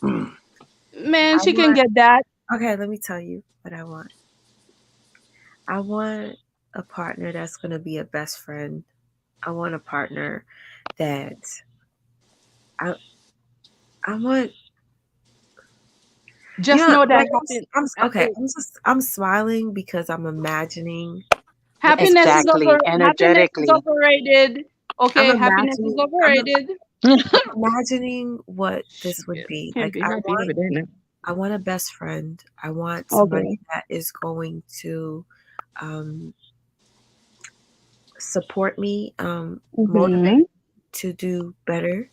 I want this Mhm. person to be somebody that I could just lay with and just watch movies with and eat popcorn and go out to do to like gym shit. Like I don't go to the gym, but like I want somebody that's gonna want me to get healthy. I don't ask Okay, for much. I don't wait, ask for much. I just want a best friend that is listen, somebody Mhm. that You're very vague. I don't wait, want you to say it Sweet publicly Man, okay, either. okay, okay, wait, okay. I'm It's not vague. sorry. No, no. Sweet Man, I Okay, Sweet Man, just I don't want I this just person said to be a that. Wait, liar. I don't want wait. this I Sweet Man, just listen to out here yourself. trust. I'm sorry, sister, go ahead. I just asked you that question because I want you to realize how vague you are, Mm-hmm. and Mm-hmm. you and maybe that's like another thing that maybe you should work on. I don't even think you should say it publicly because there's a lot. It seems to be a lot of snakes in your grass looking for like Yeah. triggers to like leech onto you. So I think maybe you should write that down, keep it Yep. between yourself, put it on your altar, do something, pray about it, like use your singing bowls, crystals, whatever you got to Let, do let, There you to go. get there. let me But you ask you need a to be question. specific, even with like your wardrobe, everything. Be specific and learn about yourself, and Okay. that Sweet way you Man, will be more guarded. Sweet Man, Yeah. let me ask you a question. And brothers and sisters in the chat and on the panel, you guys can agree with me or not. Let me ask you a question, Sweet Man. Yeah. Why would you want a partner that would want you to be all of these things, that would want you to inspire, that would inspire you so much to be all of these things? Why wouldn't you want a partner that you inspire so much that they want to do all of these things, they want to be all of these things? I never really thought about that. Because And if somebody is there for you so much, they would want to be a better person. They would want to, let's say the person is a little bit obese, they would want to work out so they can live longer, to live a longer life with you. uh, You see what I mean? Because no, all you're this stating is is, crazy. I want the person, I want somebody to want me to do that. No, you want to do these things for yourself. and if Right. And it's and if Then crazy. you if you uh, really wanted to do those things and you wanted to do them for yourself, you would be in the gym and you'd be places your naturally your intuition would take you to the places to find the good matches for you. That's why it's correct, important to know thyself. I think it's Like like there because is they come to me. It's almost like they seek me out. but you already No, know what you want. energetically. So energetically, you want to work. That is all energetic. Because you can say, It's energetic. I'm not saying you're energetically Because they can attracting. come I'm, to This you, you but this you know, don't have to let it's them really in. They can you know come to wait you, but you don't have to let them in. mm-hmm, this is a thing though, sis, and you know this. And this is coming from both of my sisters up here that know how I am when it comes to the phone. I don't like I'm afraid of people. And yeah. I make it clear. I don't give people access to me like that. So when I do, this is this is this is why you see me this hurt because I let the wrong motherfuckers in and it's like, damn, why did I make this mistake? Why it's like why'd you pick that door? When you know what I'm Well, saying? Like please energetically, you can heal that. You start from the bottom, and God you'll be damn it. there. It does, and I know it sounds like fluff or magic or some damn Potter. I'm My not head talking on hurts them so levels. I'm talking on the levels that they have not given us as queens. They have not designed. Harry Powder. No, but seriously, that's what they put up there No, for for us. real. Yes. They really did. They have us shifted. They shifted our real intentional power, and the power starts within our it's our own energy. If we Okay, so no more from here on out. You're gonna practice. bad. I'm playing a role here. I'm This not telling you hurts what to so do. bad. I'm sorry. Go ahead. Yeah, no, Can it's you pray for serious. my head to stop? Yes, I was gonna tell you, if you wanted to pick up your water, I can lead you in a quick talk to your water, speak life. And I understand you, maybe you didn't do this before, maybe I sound crazy, maybe it's something you'll never do again. But this is what I did to get migraines away, narcissists away, and stop attracting falsetto individuals into my life, including family members. Literally, Ooh. it has changed my world. So you pick up Ashe. your water right now and you say, if you pick it up for me, sister, really quick, just pick up your water. I don't care if you even got a okay, so this is what we're gonna do.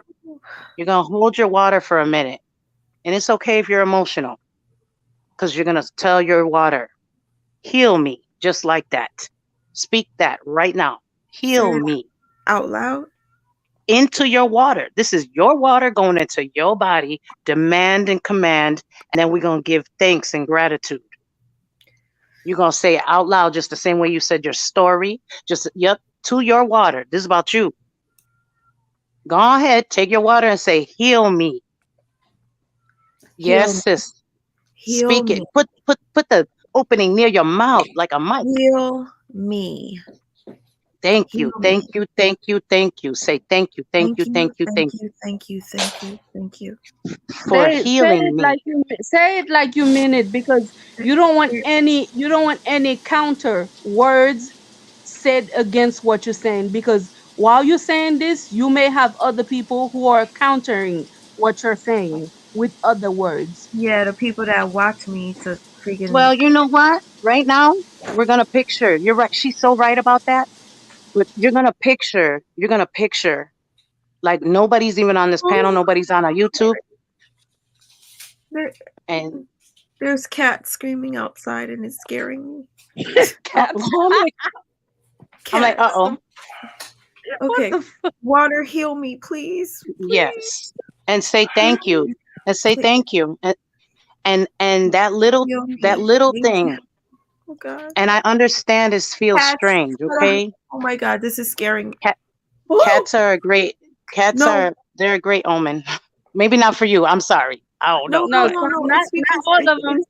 they're screaming and it sounds like it's crying. They And it's. probably out there doing it. You know, cats will do it. Just that's what talking. I was gonna say. I was gonna say that. I was like, I'm not gonna say that. Say it, then Okay, they're doing what I haven't done. right. They're doing what I'm not going to do ever again. Girl, Don't Well, please. say don't that, speak girl. that. Don't What? Girl, speak. please. Well, unless that's Not what you want. don't speak that into No, your water because you're no, gonna mess because around and give yourself a What? drought. these no, I'm Don't like say tired that. of You're people. gonna fuck around and drink this water and close your pussy altogether. What? Don't say that. Mm-mm.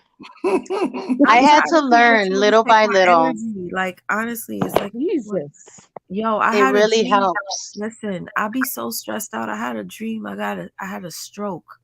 And I felt like like this side of me just stopped working and shit. You hear Like this shit? You're stressing yourself out this much. What is I wrong be with too you? yo. Even more reason for you to do this water ceremony because it's that little, and you can fake it till you make it until it goes into it. You're basically programming yourself. Okay, this is what I'm trying to. I'm trying to give you an app, an energetic app. You don't understand. It takes layers like an onion. You didn't just. It took this long for you to get where you are. You went through all the traumatic experiences. They accumulated within your energy field. So there's not a switch that's going to say off or on other than, frustration and old traumatic experiences. We don't know. We got to start somewhere. So just start with your water every day, your tea, anything, anything you drink. Just look at it. Use your eyes if you don't want to say it out loud in front of people. Use your eyes and just look at it and be like, heal me. When you're taking a shower, you're getting ready to turn on that water, the water come up on you, heal me. Thank you, thank you, thank you. You're gonna be like, my real name is Sarah. I'm not scared to tell my real name. My real name is Sarah. This is what I do and helping people only because it helped me. And I had to start somewhere and I didn't have all the keys to talk to anybody. And I felt, and just to hear you say, you're envisioning or dreams, you know, you got to start with somewhere. Start with your water. Heal me. And when those thoughts of possibly having a stroke or whatever, wrong, grab that water and be like, heal me. I don't know what that's about. I don't know why that's coming up. I feel that. Okay. You know what? Maybe I'm a little too emotional. Whatever. Heal me. Grab that water. And it changes we're made of water. Sis, we're made of water. Our babies come out full up of water they come from. So it has to have a commandment. It has to have something. And it did for me. So I'm just giving the biggest piece of advice because I was somebody who was suicidal. I was somebody who didn't know how what I was gonna do when stuff got hard, and I started with a fake it till I make it because somebody told me you need to speak some life into your water, and it changed me. Well, Wow. it led me. It led me. I will say this. It led me. It led me. Is somebody in the rain, or is it I It taking? don't know, sounds but it beautiful. sounds Oh, great. that's me. I'm Can I sorry. say? I I Wait, no, always no, we. put no, I on. no. was Wait, wait, thinking wait. that sounds I like great. it. Wait, wait. I'm saying I like it. I'm Exactly. I said, sorry. dang, we talking about water. Perfect timing. I always put on the rain on YouTube, like when I'm Well, falling asleep. They wait, just play the rain Oh, for me too. hours. I love it. I I love See, love it. it. water. Water is a conduit. It's where our I okay. love So it. Oh my we God. they took that from us. They took it from us. They didn't want us to understand the power of our elements. They don't. I'm telling you, it's something that's it's like we're handicapped, and so just don't be handicapped. You're You right. know, You're right. And it takes. sweet, won't you get off camera and turn out the lights? Because just like Essie is saying, you know that migraines are made worse by the light. You don't have to. You You, don't have to be on camera with us. We all behind our avatars, so you might as well go behind yours and turn out the light, and you you know could still what? talk. But No, see, I'm gonna say this. I'm first of all, I want to say thank you to all of you guys that are on here. The men, I didn't expect any men to come on here and be so supportive. I'm thankful for that. Um, Yeah, I'm a supporter, sweet ma, and I appreciate supporting you and your platform and the women on here.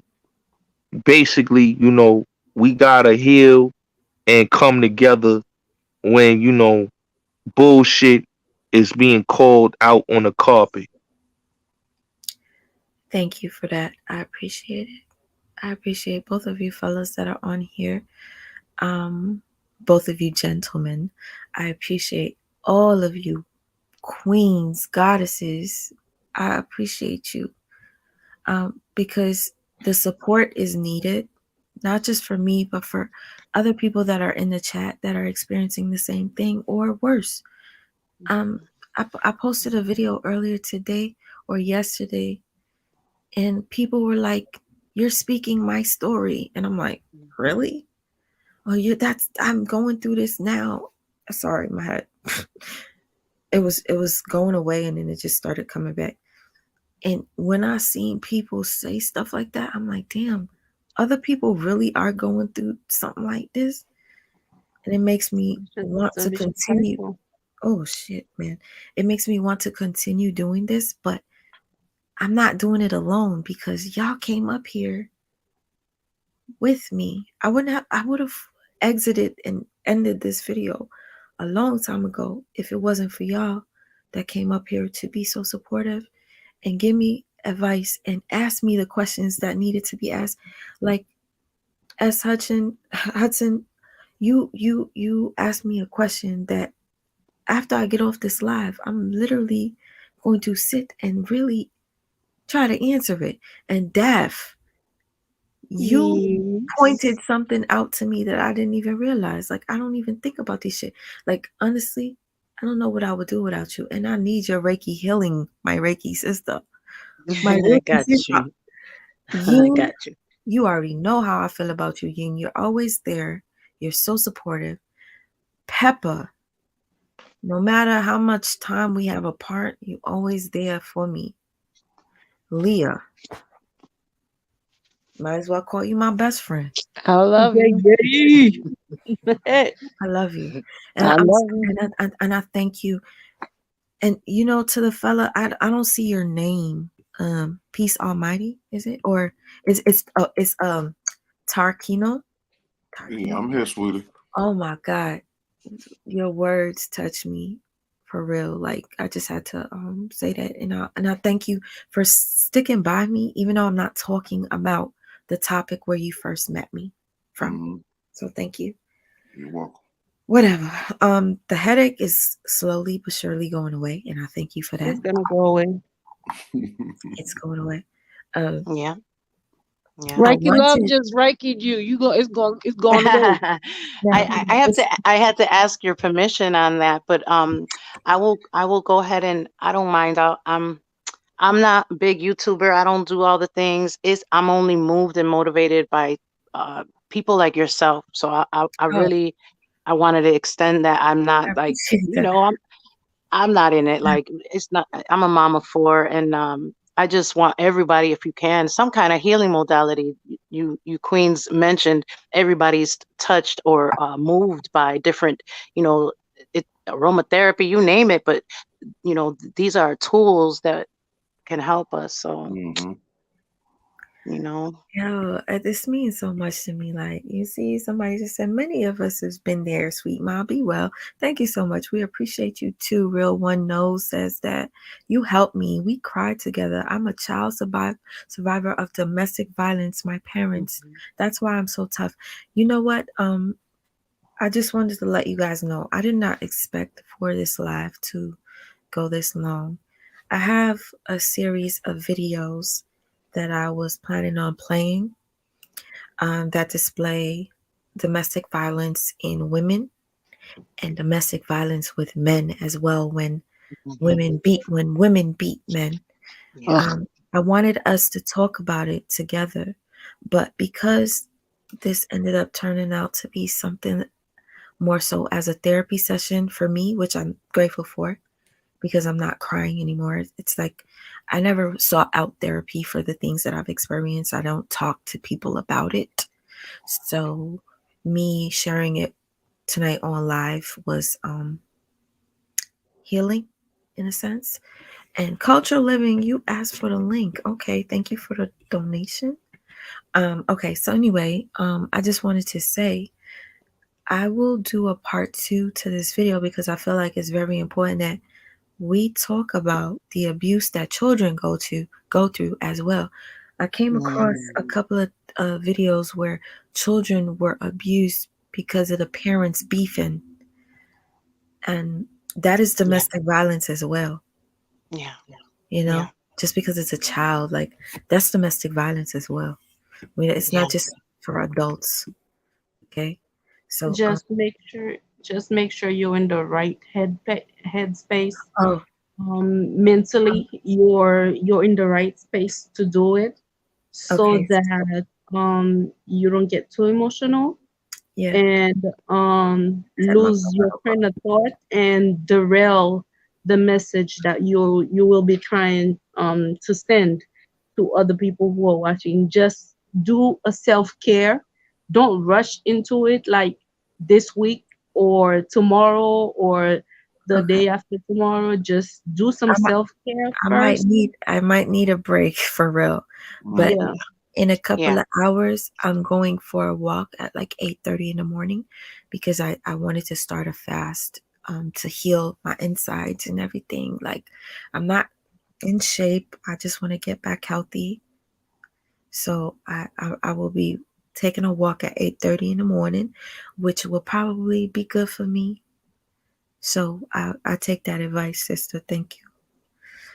To culture living, thank you for your super chat.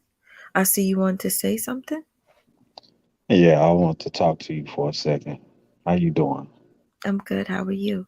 All I right. didn't expect this to be a man. Well, I want to say peace and blessings to everybody on the panel, everybody in the chat. Uh, Peace and blessings to you. True peace. what I want to tell you is, water is very important.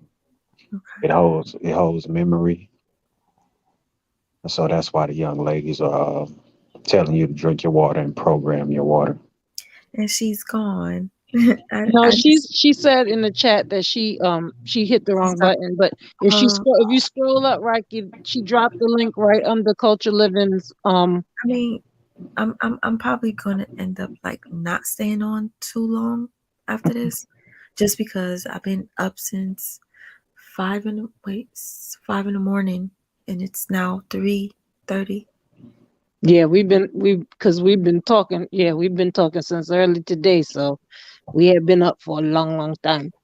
But I Yeah. definitely want to hear what Culture Living has to say about what you were saying. Water. What else? It's a healing agent when it gets inside of your body. Most of our body is made of water. So once you put that high frequency, energetic water inside of your body, it'll start um, tuning your molecules to the right frequency. Another thing is your hands heals as well. So you can just hold your water and just put gratefulness and love inside of your water, and it'll do the same thing as well because the universe is intelligent in itself and it knows what you need. Everything is in your subconscious. Your subconscious knows what you need, and you don't have to do too much commanding or demanding because it already knows what you need. So Okay. just sit there and hold your water. Be grateful for the time, for the moment that you're in, the moment that you've been given to breathe, to love your son. You know, just stay in those times. But another thing I want to tell you is those migraines are symptoms of, I want to say, resentment, uh, anger. Depression. Um, well, that's the when you put the formula together, the equal is depression. So you gotta you gotta deal with your regrets. You gotta deal with your pain. Yeah, I'm Uh, sure. I would say write things down. Hmm. Write out the things that's bothering you. A lot of women suffer from trying to make everything perfect all the Hurts time, so and, bad. Sorry.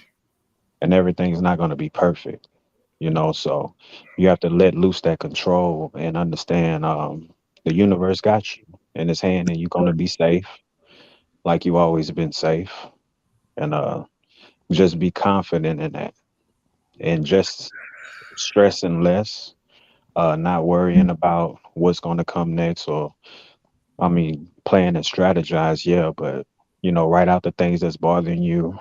As long as you start writing these things out of your head and read them. And sometimes when we do these exercises, we'll see how foolish it is to even hold some of these things in our heads. So, I just want to tell you to write, write, you know, I'm going to and it'll write. help you out. Trust me, I think I need to write just to express how I feel and Big facts. burn And it. to remember too, it's good And for your memory in case you want to look back and see what then, were you thinking. I think I'm gonna have to write down the pain that I feel and then burn it as well. Hmm. Suppressing your emotion, suppressing your anger, suppressing your pain, Uh-huh. suppressing the betrayal. I love you, Pepper. Like it's the worst thing you could do to yourself. Yeah, shit. I feel it. And you want to know what's crazy? I noticed that I literally feel too much. I remember one time I was doing a live, and when the people started to upset me, I started to get a migraine. I remember I was holding my head and I'm like, yo, I can't do this shit. I feel too much and I don't like it. I get affected by certain things. It doesn't happen all the time, but when shit gets really real, that's why I feel like I'm a little powerful when it comes to certain things.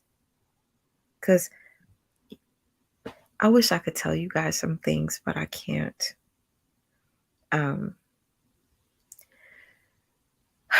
I'm gonna do it. I don't know how. No pressure. Hey, We'll and I be want to here. tell you too, ain't nothing wrong with being gullible. You just gotta learn from it and notice how people talk.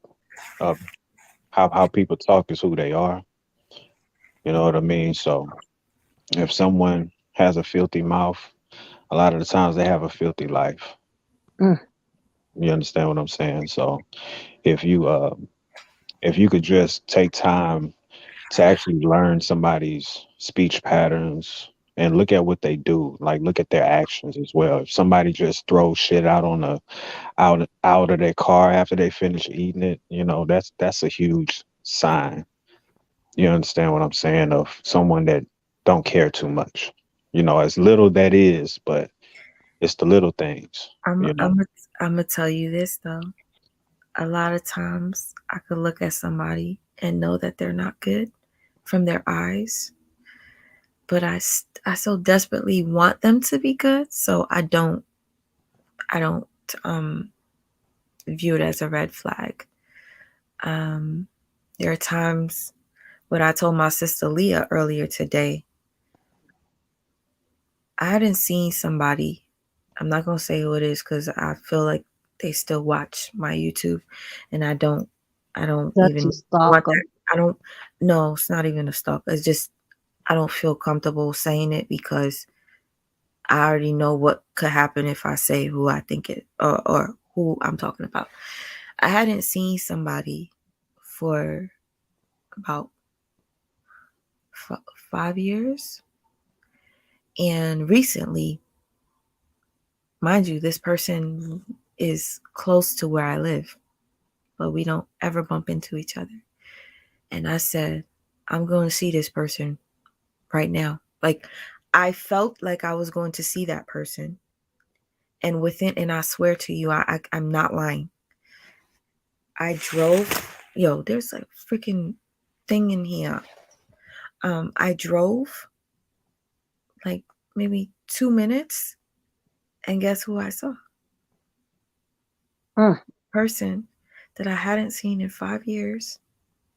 The person that I thought was my my my twin flame.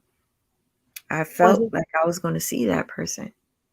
And 2 minutes after I thought it in my head, I saw that person. And I didn't see them in 5 years.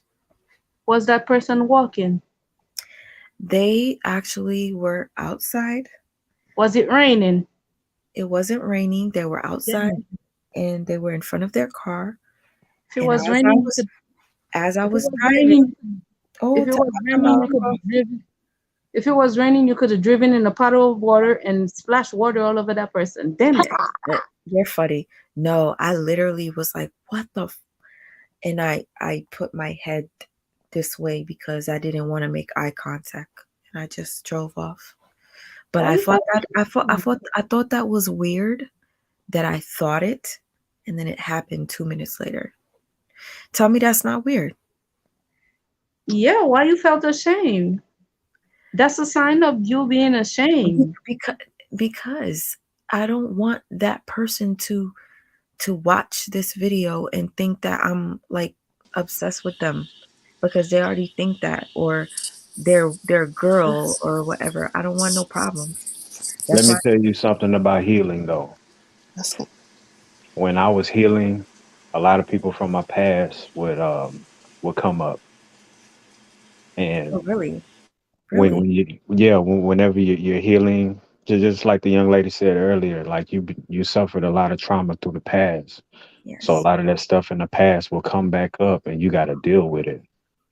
You got to deal with those people. You got to deal Oh, with those yes. situations. And when you start dealing with those situations, you begin to start healing as well. So Mm. when you see people from your past, don't reject it. Just hold your head up high and know that you're healing from them. Know that I'm healing. Shit, I can't wait to heal from this migraine. Shoot, I wish I could give you some of my confidence. Damn it, I'll pass right by you and wave hello. The hell? Aw, I pass by and be like, and she still ain't me. Peppa, I love you so much. I'm not hiding Yo, from you. yo, Peppa No, could tell that I'm she not could gonna tell say that I she's need still some rest. me. I love you, Peppa, Peppa, Peppa. Yeah. You know what? Uh-uh. I'm No, not gonna say she still ain't me. That would mean I'm competing with somebody. I am my own competition. The fuck? Nope. Meh.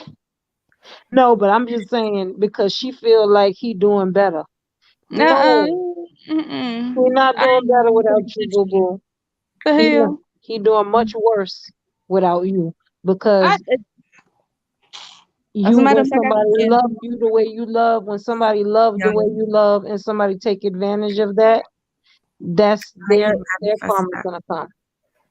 Nah, Roar, Angel, use that same power to manifest the best version of yourself.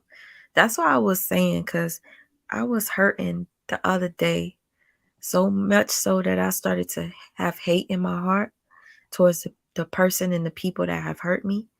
And then I'm like, yo, why am I going to hate these people? Put that energy into loving myself. So, Roar, thank you for that. You're right. I'm going to manifest the best version of myself. And that comes with healing, forgiving those that hurt me. Hey, Forgiving is let me ask you this. I want to good. ask you this. Mhm. I don't know if anybody else believe in the Bible or whatever the case may be, but I'm just going to use the story. Mm-hmm. Oh, Judas' kiss to Jesus, it was sent to happen like that because Correct. if Judas never kissed Jesus, the story would never finish unfolding. So Correct. everything happens for a reason. Yep. Buddhist. Oh my gosh.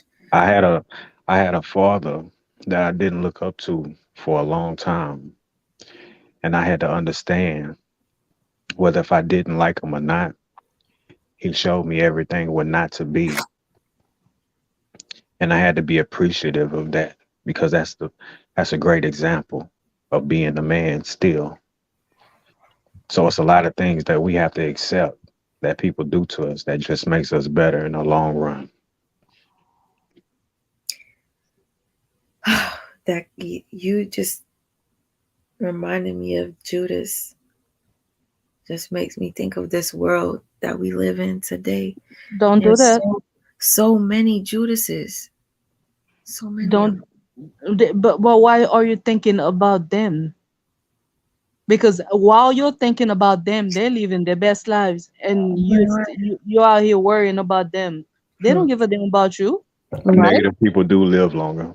Negative people This do is live right. longer. So I'm So telling right. you, like I So just told you, your best competition is yourself. I compete with myself so much. Sometimes I diss myself. right. I say, you look at you, look at you, look at you, look at you in the mirror. You stupid bitch. I diss myself sometimes because I compete with myself. Mm-hmm. Good I for am you. my own competition. Yeah. Sweet Ma, you have a blessed night, Sweet Ma. I'm Oh, about to I gotta go take care of something, but you have a blessed night, Queen. I want to say thank you again to you for your positive energy. I appreciate you. Truly, I do. I appreciate you too, Sweet Ma. I'll see you the next live if you come on. Okay. All All right, right. good Thanks, night. Good night. thanks, bless brother. you. Good night. Y'all, I really have a, off and on migraine. It's like coming and going or whatever. Thank you to my Reiki sister because I kind of feel like she kind of like helped it go away. Um, and of course to y'all for just your positive energy. Oh yes, here goes that. I wanna go outside In the in the rain. Mm, rain. I want to And you stay in my sound rain. bed. I love that song. And I love the sound of the rain. Oh my God. Yeah, I'm still going on Mike Jones. I'm about to go to sleep so that I could do my walk at 8:30 in the morning, trying to get this body right and my health right, okay? And that'll probably help with my healing as well. So, Hey, well, I'm um, gonna go ahead and drop I'm off, y'all. just gonna go. Y'all have a good night. Okay, Um, culture living. I just wanted to ask you something to What's, go. I'm what's gonna need good? you to make a short recording of something that I could listen to at night when I go to sleep. Your voice, yo, you got the ASMR going on. I'm gonna need that in my Hmm. life. So go ahead. If you want to sell recordings, I'll purchase one. Thank you. I know yes, that's right. definitely. I Okay, only Namyo sound like this because it's late. Renge-kyo. can you make me a copy after? See what I'll, I'm saying? We need a cassette tape around here. Y'all, wow. Y'all nah, have a good night. Bless, Queens. Love y'all. good Good night to night. you. Love you Okay. too. Thank you. Be For safe. your support. And I want to Much say love. thank you to my sister S. Hudson. I'm sad that she left, but just know that I love you, my Hudson. Um, as you can tell, my eyes are kind of swelling, I guess, because I was crying too much. And hopefully, when I wake up, I don't look like a freaking, like I got hit by a car. Good night, St. Hudson. Peace and abundance to you as well. And I might need to put some ice on my eyes. Y'all don't see how my eyes got swollen? It's like low. Just do a cold pack. Just put a cold washcloth with cold You water know, on it. this is what pain looks like. And that's why I was like, yo, feeling like I ain't gonna let nobody stress me out to that point anymore. I just had to let that go.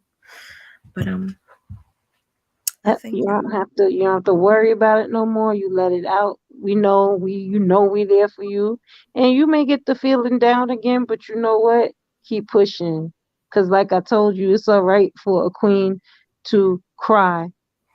But get up off that crying, straighten out your crown, no, I'm hold good. your head up high and be good. You're my And be crown. good. That's right. It's my crown. So fix your I'm okay. crown. No. I'm okay. I'm okay. I know you're okay. I know what's going on, so I know why you feeling this way. But Yeah. you're gonna make it. You're gonna be This is okay. okay.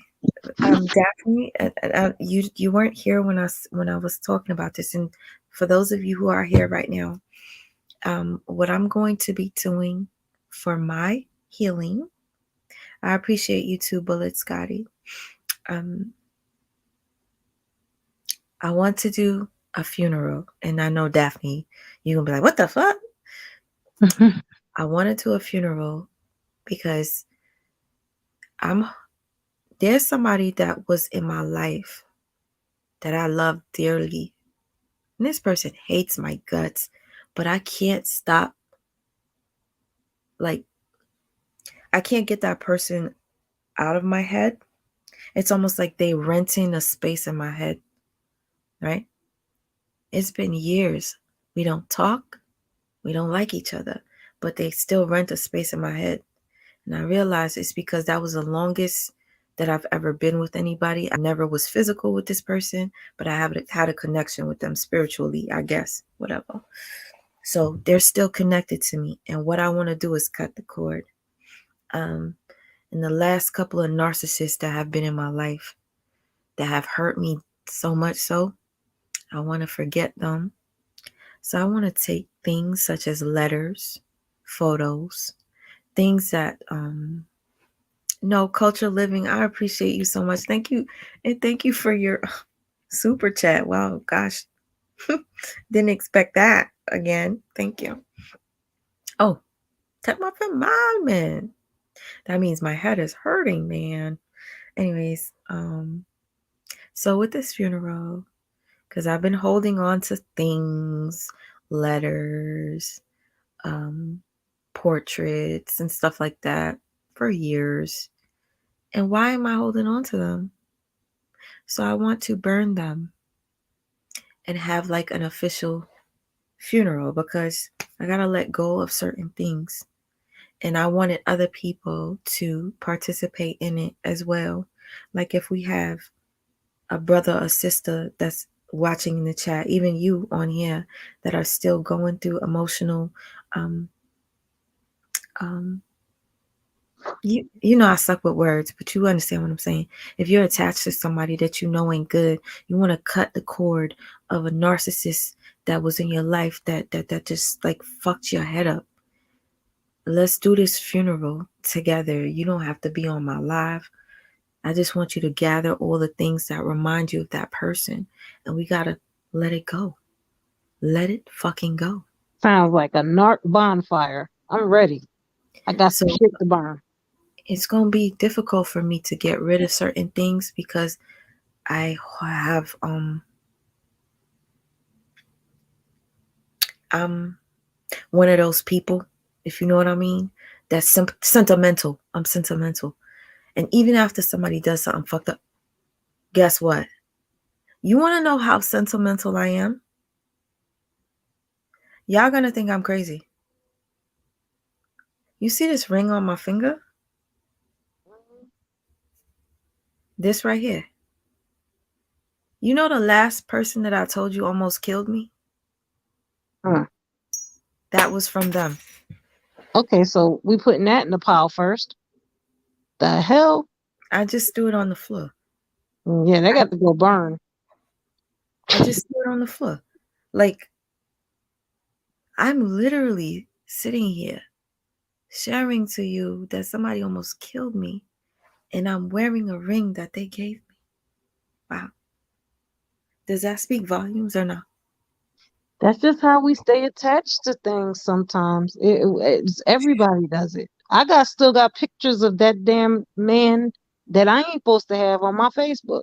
So when we have this bonfire, I'm going through deleting all the crap. I still got things that he bought me, clothes that he bought me. I still got things I shouldn't have. Like things that need to be, yeah. Sukma, Yes. is it real gold? He bought he bought it from K Jewelers. Where the hell did she go? She asked the question. She jumped off. Sister. Sister. It has like these little diamonds in them. So it was from K Jewelers. I don't know. K Jewelers? Yeah. Anyway, Zales? One of those. K Jewelers or Zales. Mm, Anyway. Oh, so it's real, real. Yeah. Nothing special though. Whatever, pawn shop it. I was mad. I was like, this is what you got? I Uh, thought he was gonna give me like an engagement ring or you something. got me this bullshit. This $49.99. I was so mad. I was so mad. I see where you was wearing it. That wasn't where you supposed to wear a doggone. That's not where you Anyway, supposed to wear no engagement ring. I'm crazy. I don't know why I had that on my finger. But anyways, keep the gold. Just stop wearing it. Might feed you one day. See, You real there, moms. right? I want to say thank you to SC. Thank you for being here. You was here like the entire time. My Daphne exited by mistake. Daphne, I love you dearly, and I will take your advice. I'm gonna take a little break. Mwah, mwah, mwah. I'm going to do this live again, but the next live that I do on domestic violence, I will be playing some videos for you, and I will have people come up to share their stories. Y'all already heard my story. I have more, but those were the two worst ones. Um, the worst one, that whatever, I'm not talking right. I need to go stick my head in the pillow, like face down, so I my don't know. When it's my turn, sweet, so I'm be scared because you know my shit is wild. sis, listen. I'm gonna tell you when I'm gonna do this live again, and I'm gonna let everybody know. So if you do want to be a part of it, you can. I'll give you enough time to know whether you want to do it or not. Okay, they're like my head is really feeling like it's about to explode, and my eyes are swelling. I see that your eyes swollen. One of your eyes is swollen more than the other. The Yep. other one. Yo, I'm telling you, I'm not allowing anybody to make me go through this pain anymore.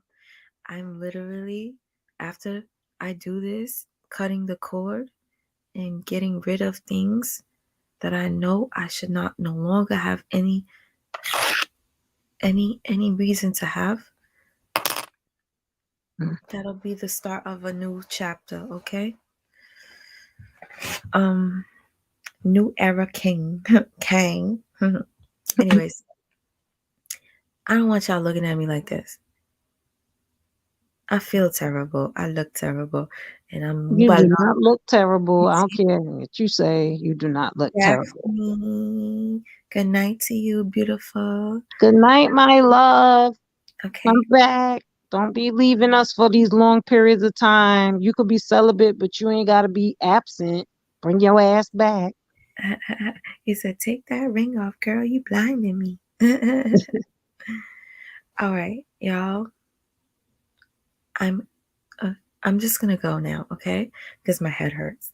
All right, babe. Go lay down. You know I'm gonna try to get up with you. Gotta call me though, cause you know I been took a chill pill, and ate some gummies, and I'm be sleep. So call me so I could walk with you in the morning and wake me up. Okay. I Okay. will be walking in the morning, freezing my ass off because it is cold over here. Anyway, I miss my son. I wish I could cuddle with him right now, but he's with my auntie. Jay Flores, thank you so much. Love you too. Sweet dreams. I hope I could have sweet dreams with this headache. Anyways, yeah, I'm still on you, but I'm about to leave. Listen to the rain while you sleep. Ooh, that just might heal me. That rain was great when she started playing that. I was like, oh, Yeah, I'm be all right. All right, thank you for being here with me. Thank you all. I'll see you. good night, boo. Hopefully my eyes won't be swollen in the morning. I'll see you in the morning though. All right, love you. All right, love you too. All right. Thank you guys. Rest up to you. Peace to you all. Banana peel and cinnamon tea will help you get rest. Thank you, New Era King. Loud rain. Okay, I'm about to play some rain and try to get this migraine to go away. Jerome. I said Jerome and a half. You know I can't do it for you right now because my head hurt. But thanks y'all again for coming. Roar Angel, thank you so much. Yeah, you was mad supportive in the chat and you was sharing your story. I will see you guys for a part 2. Part 2